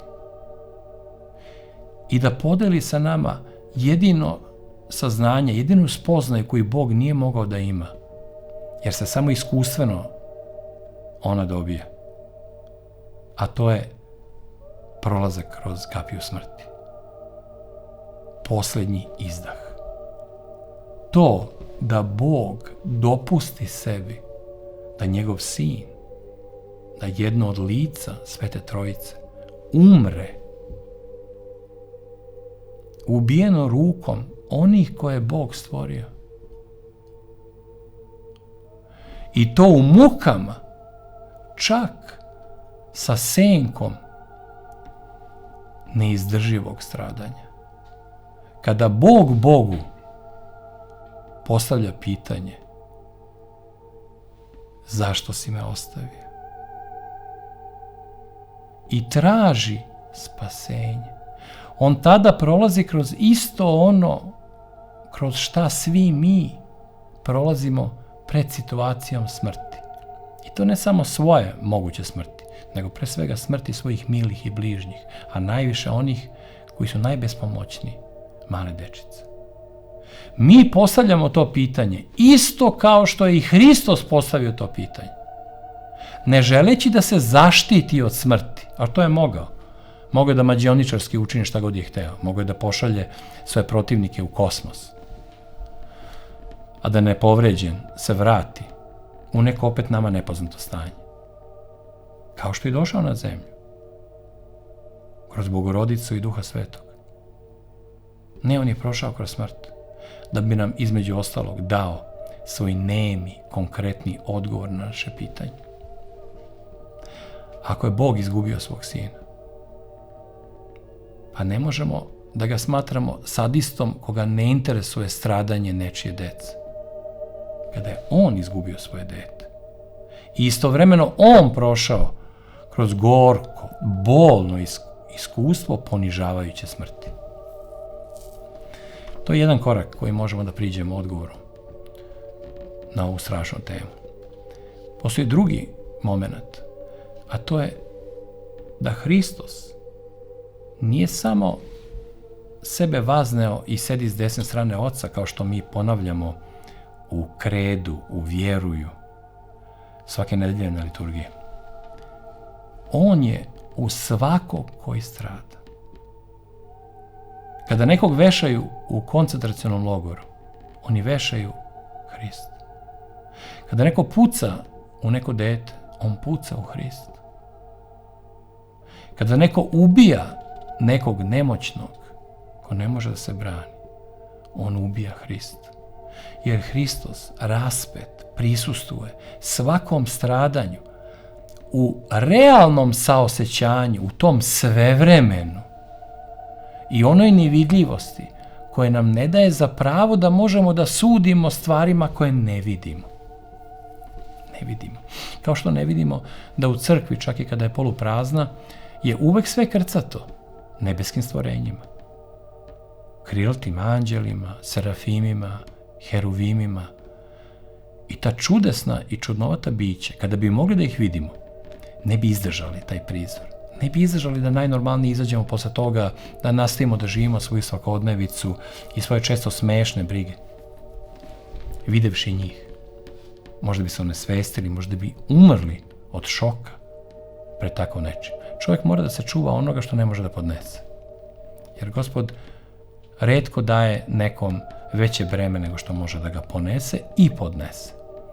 I zato je to stradanje Hristovo na mestima gde se strada, gde pravednici stradaju, gde svedoče svoju veru. Ta podrška. Pa koliko ima primjera iz žitija kada se kaže da su mučenici, budući svetitelji, prolazili kroz najstrašnije muke, a da gotovo nisu osjećali bol. Jer im je Bog dao snagu. Vera u Boga je jača anestezija od one medicinske i bolničke. To kogod veruje, on to zna i on može u to da se uveri. Pa kao što obična strast ljudska, ekstaza, onog seksualnog zanosa, čoveka čini da u tom nekom kratkom trenutku ne osjeća nikakav bol.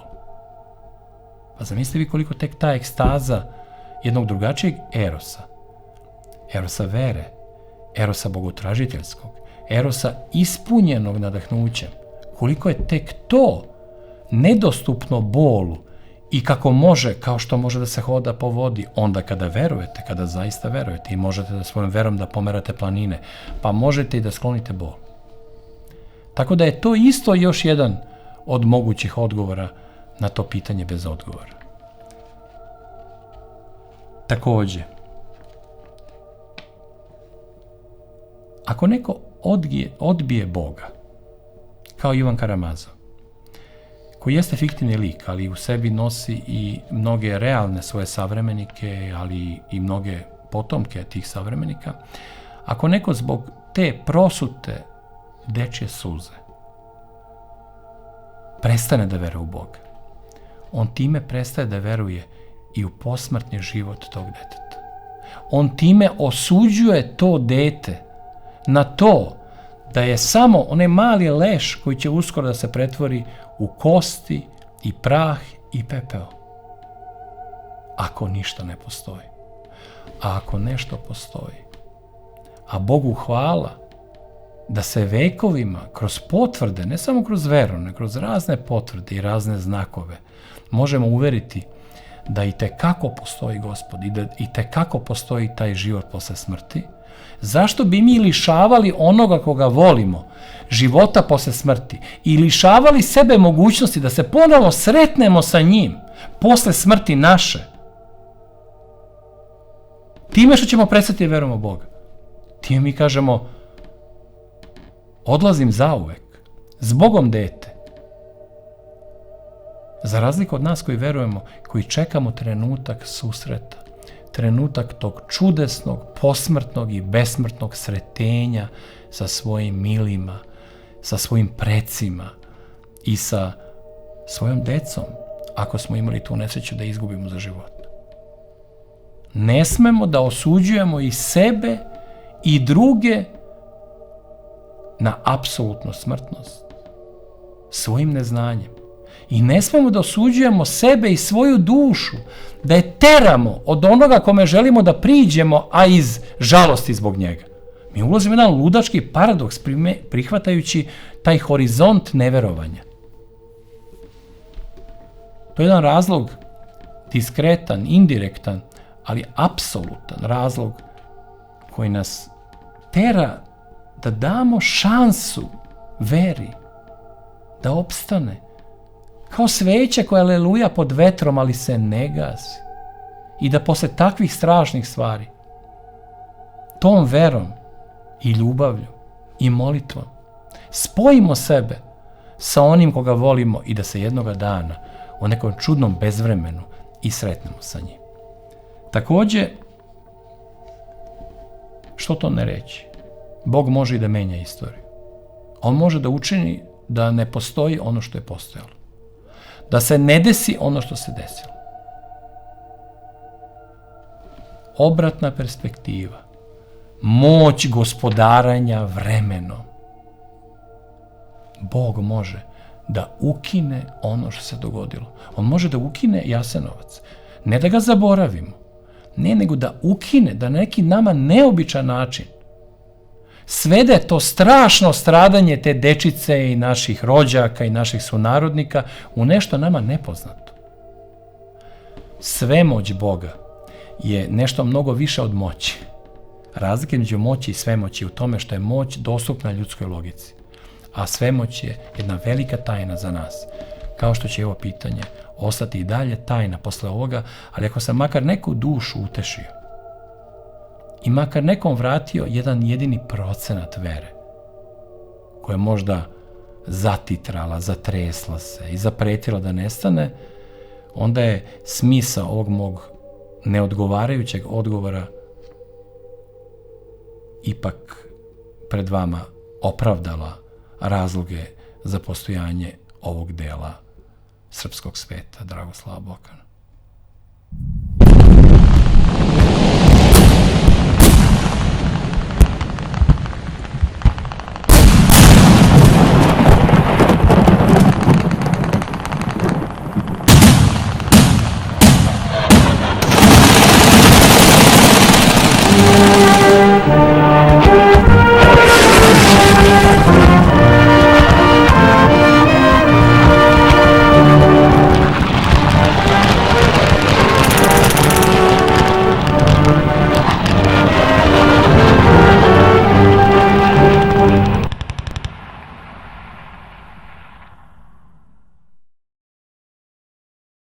Srpski vijenac, meni najdraži i možda najvažniji deo svega ovog što radimo, to je priča o junacima, onima koji nam vraćaju veru, onima koji su dali sve što su imali, a to je život.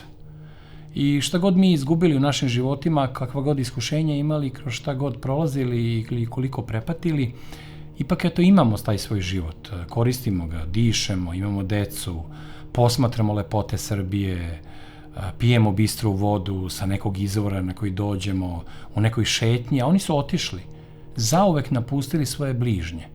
Nisu oni otišli u lošiji i gori svet nego što je ovaj, ali su odrekli svojim bližnjima mogućnost da im pomognu, mogućnost da im daju utehu ili snagu, mogućnost da svom detetu kad poraste, ako ga uopšte imaju, omoguće da zajedno sa ocem mnogo lakše krene u one borbe i bitke koje se i sa ocem teško podnose, kamoli kada su deca siročadi i kada su sama.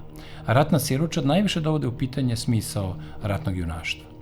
Ali s druge strane, kada mi pogledamo jednu važnu stvar koju moramo da se setimo, što više vremena prolazi, taj bol se smanjuje, a lepota junaštva, tog viteštva, te etičke vertikale, ona raste. Znači, bol se smanjuje, a smisao raste.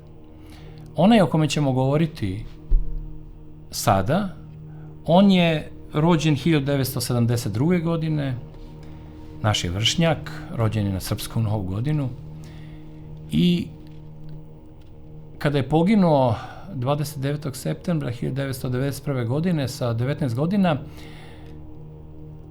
zaplakalo je i njegovo selo i njegov zavičaj pod Povlenom kraj Valjeva, njegova majka Anica, njegov brat, njegovi prijatelji, njegovi klasići koji su zajedno sa njim išli u vojsku u toj decembarskoj klasi 1990. godine i bol je bio prosto neizdrživ.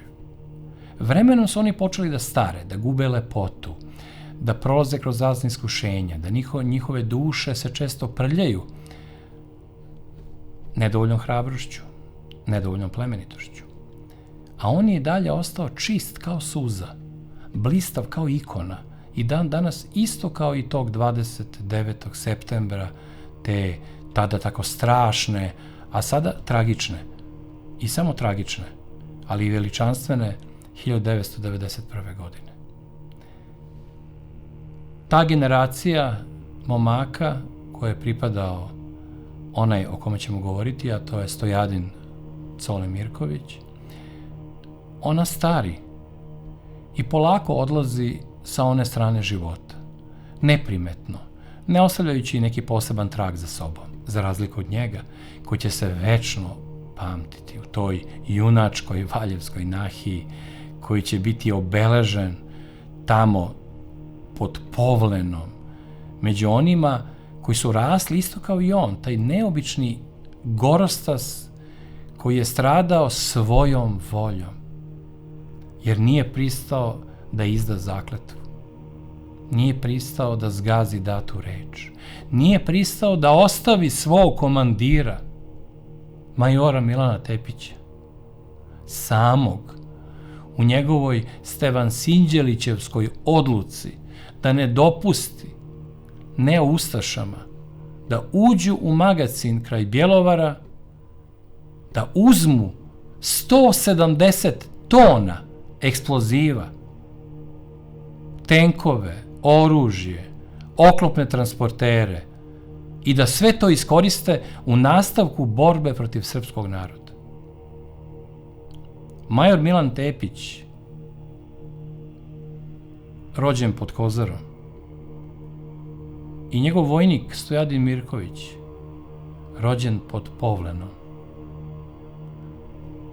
u dve tačke srpske sudbine su se spojili u zajedničkom junaštvu. Cole, kako su zvali Stojadina, nije želeo da napusti svog komandira. Nije želeo da ode od njega onda kada je on zamolio sve svoje vojnike da napuste taj prostor, jer je znao šta će se dogoditi i sa njim i sa svima onima koji budu bili u krugu te strašne eksplozije koja je skoro iščupala tu šumu kraj Bjelovara, onda kada se dogodila. A sa svih strana su nasrtali, kao osice, naslednici Pavelićevih boraca iz Drugog svjetskog rata, sa istom srbofobijom, a imali su već i tenkove koje su im predali neki drugi manje hrabri komandanti od pukovnika Kovačevića u Bjelovaru i od majora Tepića i od takvih koji su kao Cole odustali od ideje sklanjanja, odustali od napuštanja onoga ko je rešio da junački, žrtvujući svoj život, spreči još mnogo veće zlo nego što je njegova pogibija. On je ostao u svog komandira, ostao u tom oklopnom transporteru, on koji je bio potomak ostoje ratnika poginulog u bitkama na Kolubari u Prvom svjetskom ratu. On, čiji je deda Radivoje bio kraljev gardista. On, čiji je otac Živojin, koji je stradao kada je on imao samo 6 godina, bio u gardi posle Drugog svjetskog rata.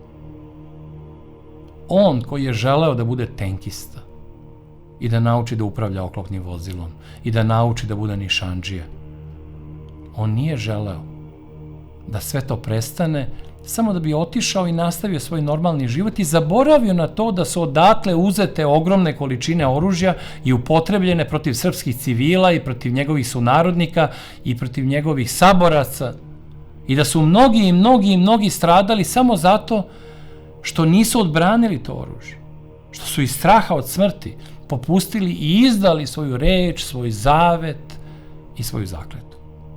On nije pristao da ode. Ostao je u tom oklopnom transporteru i iz njega je sekao kao nekakav neobični ratnik koga je nemoguće pobediti. I mnogi su padali pred njegovim rafalima.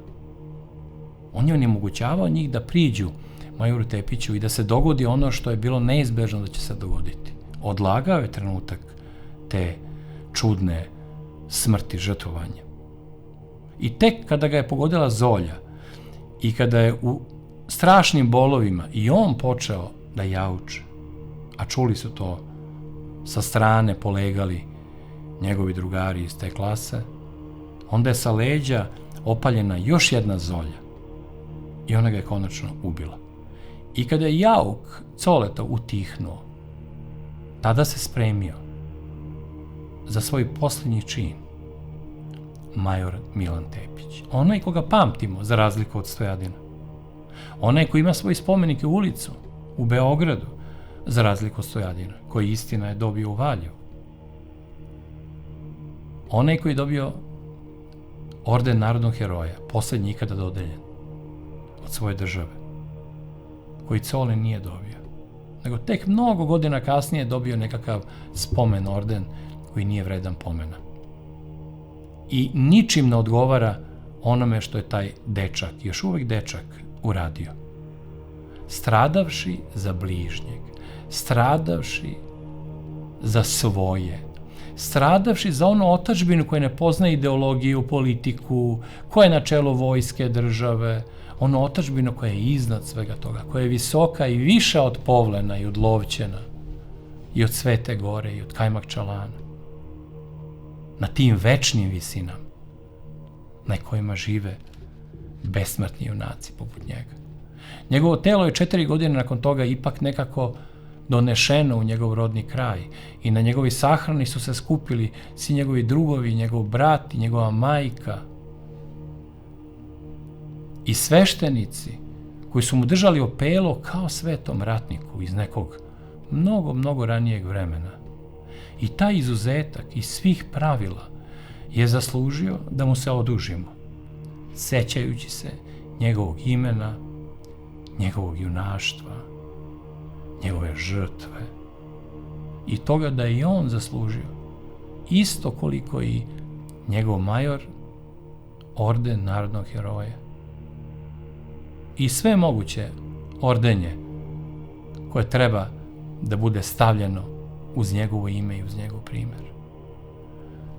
Hrabri to što je svake godine bar jedanput porodica Milana Tepića dolazila da obiđe porodicu Stojadina Coleta Mirkovića.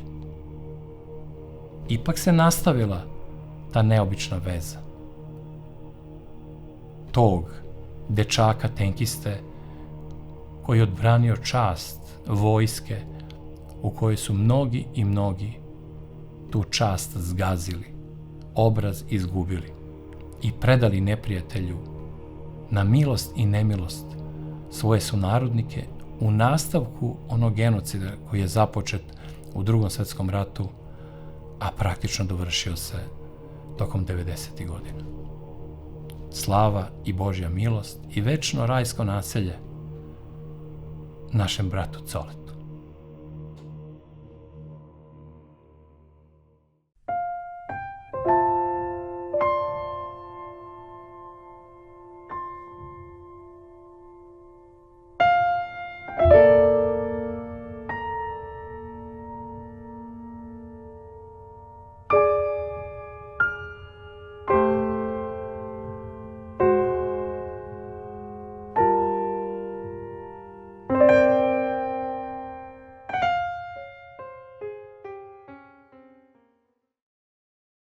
ovo nije samo jedno od mesta gde se preporučuje nešto za čitanje, gledanje ili slušanje, jer takvih saveta i pouka, često sponzorisanih, pa zato iznesenih na taj način, imate koliko god hoćete. Ovde ja pokušavam da u okviru logoterapije i lečenja smislom sebe samog i svih nas, da nas podsjetim na sve ono što život može da nam ispuni lepotom i smislom.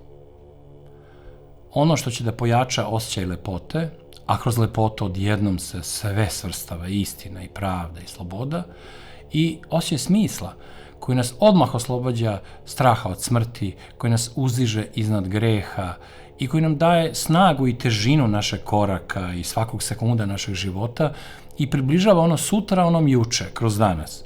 To je u stvari razlog zbog čega smisao i lepota treba da budu neka vrsta krila koje sobom nose svi predlozi koji će biti izneti u ovom mom preporučujem vam.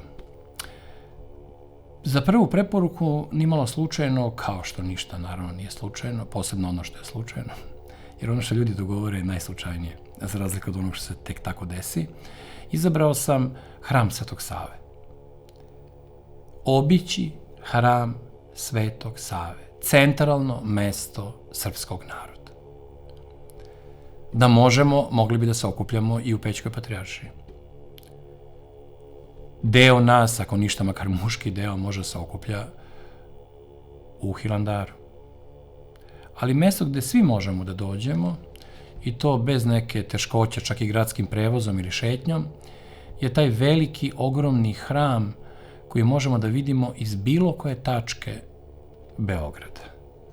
I to je ono što u stvari njega odlikuje, jer on, otkad je dovršen, otkad je postavljena ta velika, velelepna kupola, taj hram je nadvisio Beograd, kao neko čudno duhovno gnezdo, gde malo pa naiđe Duh Sveti, uz treperenje zvona i podsjeti nas da život nije samo ono što smo uradili tog dana ili što nismo uradili tog dana ili što ćemo uraditi ili nećemo uraditi sutradan, već da postoji neki drugi i mnogo viši smisao gde svi oko nas ili skoro svi oko nas pokušavaju da nas nateraju da na taj smisao zaboravimo i da se utopimo u blatu svakodnevice. Hram Svetog Save svojom veličinom, time što nas povezuje s našim milim precima koji su sanjali o njemu i konačno počeli da ga zidaju krajem 19. veka, i to akcijom, trudom i vizijom možda i najvećeg srpskog duhovnika, mitropolita Mihajla Jovanovića, koga ja nazivam svetim, a da će Bog da dobije svoju ikonu i da dobije svoje mesto u žitiju svetih Srba. On je kao glavni inicijator pokrenuo društvo za izgradnju hrama Svetog Save, te daleke 1895. godine, 3 godine pre svoje smrti, a nakon ogromnog iskustva o kome ćemo nekom drugom prilikom govoriti, jer on je čovjek koji je 2 puta nagovorio ruskog cara da u slučaju srpskih poraza spreči neprijatelje da nam okupiraju Srbiju. On lično svojim autoritetom, jer su ga smatrali živim svetiteljem. Ruski car i elita Rusije. On je i ruski đak, on je u Kijevu, ruskom Kijevu, zamonašen i tamo je uzeo ime jednog od prvih velikih svetitelja i utemeljitelja Svete Lavre kijevske, Mihajlo, i on, Miloje iz Sokobanje, kome je glavni junak u životu od početka bio i na kraju ostao uz Hrista, Hajduk Veljko. On je tamo projavljivao svoju ljubav prema Srbiji, svojoj otadžbini, isto koliko i prema nebeskoj Srbiji i nebeskom Jerusalimu.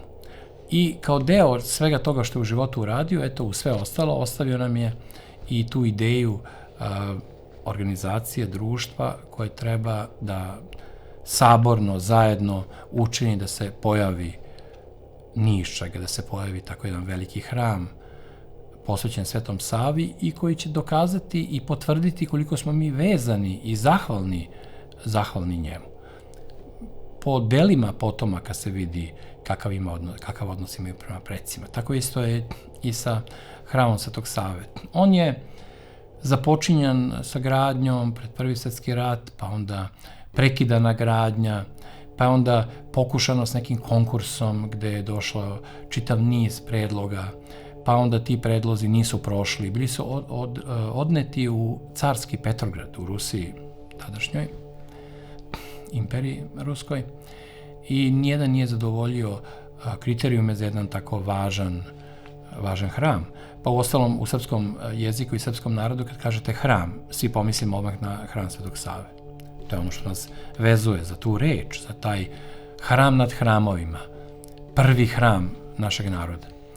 Kasnije je, posle Prvog svjetskog rata, opet je pravljen konkurs i prvo mesto nije dodeljeno, drugo mesto je dobio čuveni arhitekta Bogdan Nestorović, a jedan nama još mnogo poznatiji arhitekta, i ne samo arhitekta, već istoričar umetnosti, Aleksandar De Rocco, je bio autor izgradnje interijera tog hrama u tom neovizantijskom i srpskom srednjovekovnom stilu. I to je tako zidano i građeno.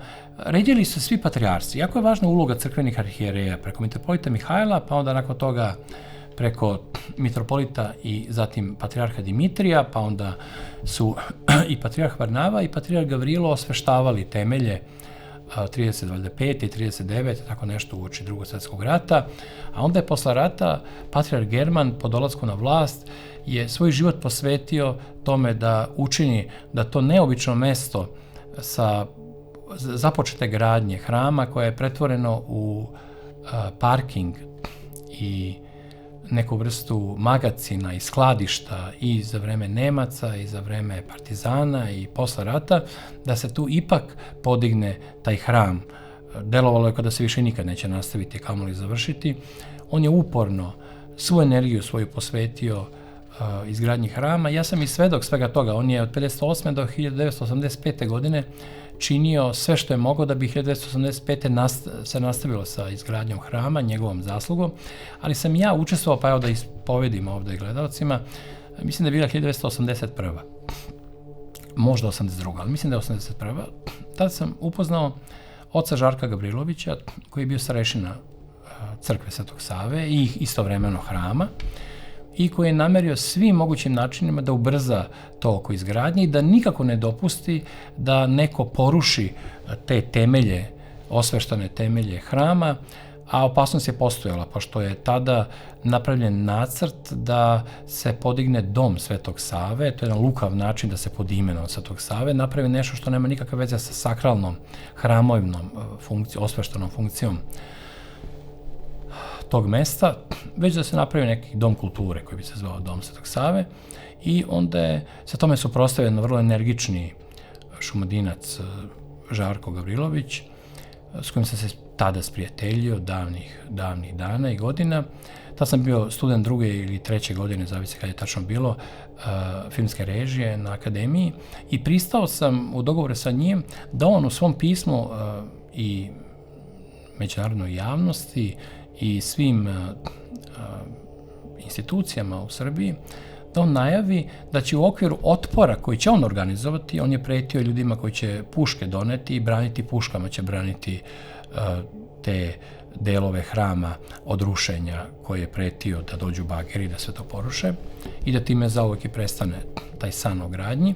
On je tu istovremeno i najavio da će jedan student filmske režije Beogradske akademije, to sam bio ja, snimiti dokumentarni film o tome zašto se ne gradi hram, zašto je prekinuta gradnja, zašto se skrnave ti temelji osveštani, zašto se mi odričemo svog predanja, zašto zaboravljamo na ono što nas je stvorilo, i da će taj dokumentarni film, koji bih ja radio u okviru predmeta dokumentarni film na Fakultetu dramske umetnosti, da će to biti još jedan prilog borbi protiv te satanističke, ludačke i bogoboračke ideje pretvaranja hrama u dom kulture.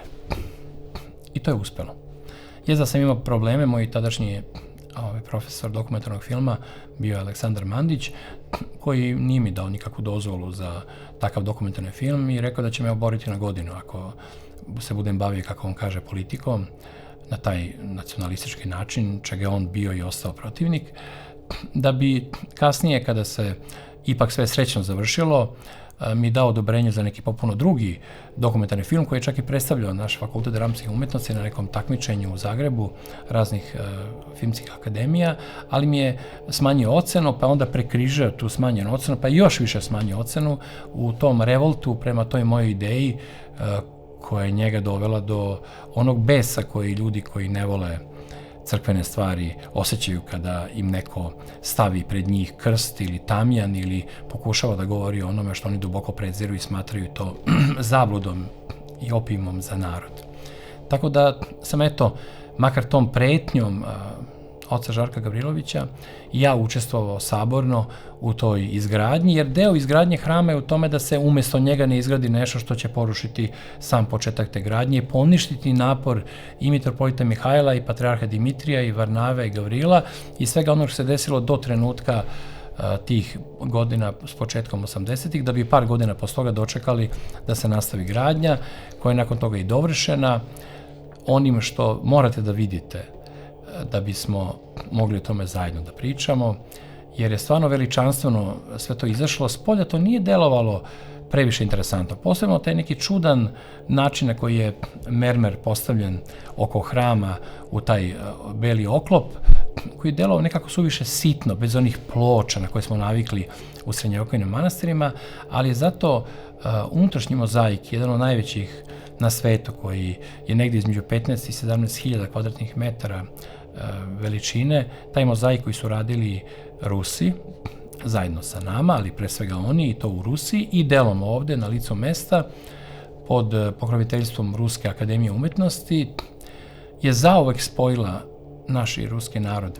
A u potvrdu toga, a dok se ne budete prošetali do Svetosavskog platoa i do hrama, setimo se onog neobičnog trenutka koji je ostao zauvek uzidan u hram, kada su ruski predsjednik Putin, srpski predsjednik Vučić i patrijarh, počivši Irinej, zajedno ugradili kamenčiće u mozaik i time lično učestvovali u dovršenju te velike, ogromne mozaičke freske kojim je hram Svetog Save postao nešto što, ako ne vidite, niste upoznali ni Beograd, ni Srbiju.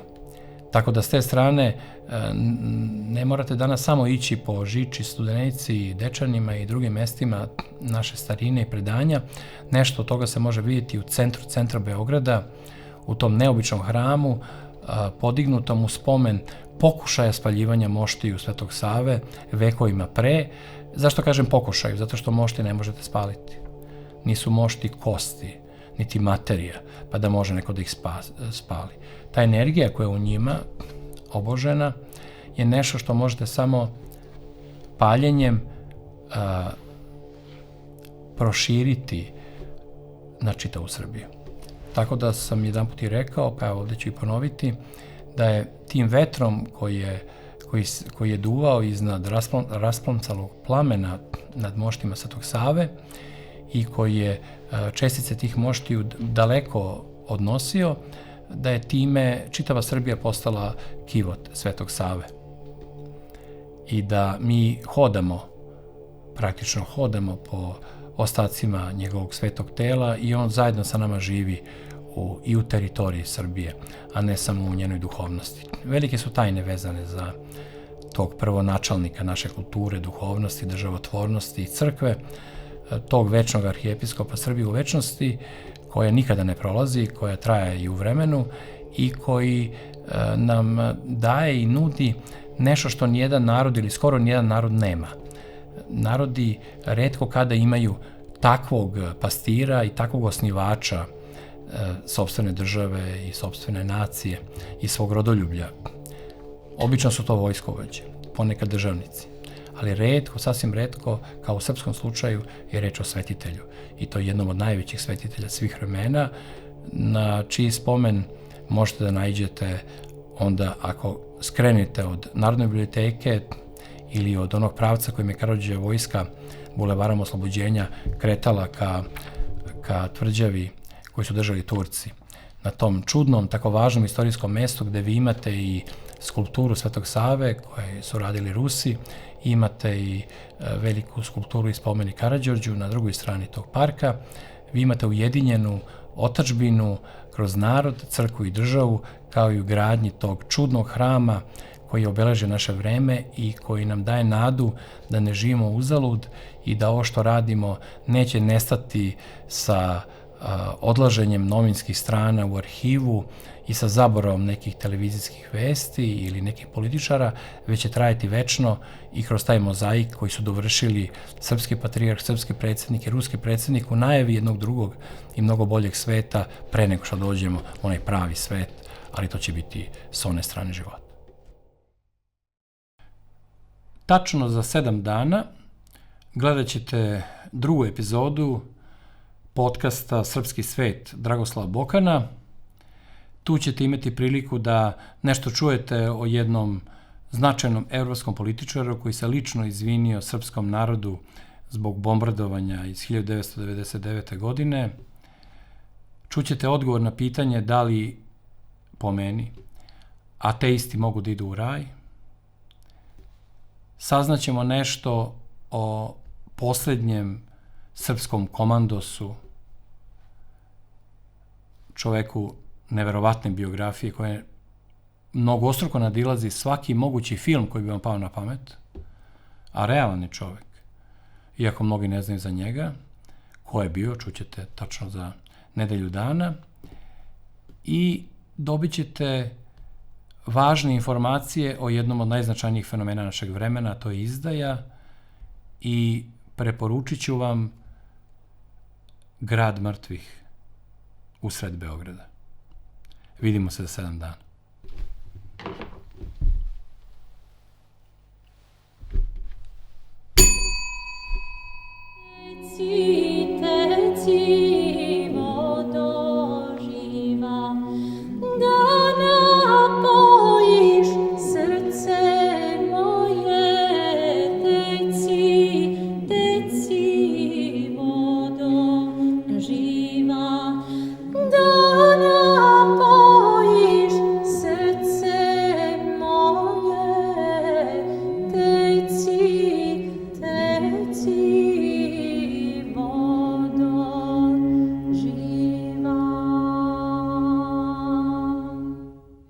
Braćo i sestre, poštovane dame i gospodo, dragi prijatelji, za trenutak izlazimo iz srpskog sveta Dragoslava Bokana sa željom da se u njega što pre vratimo.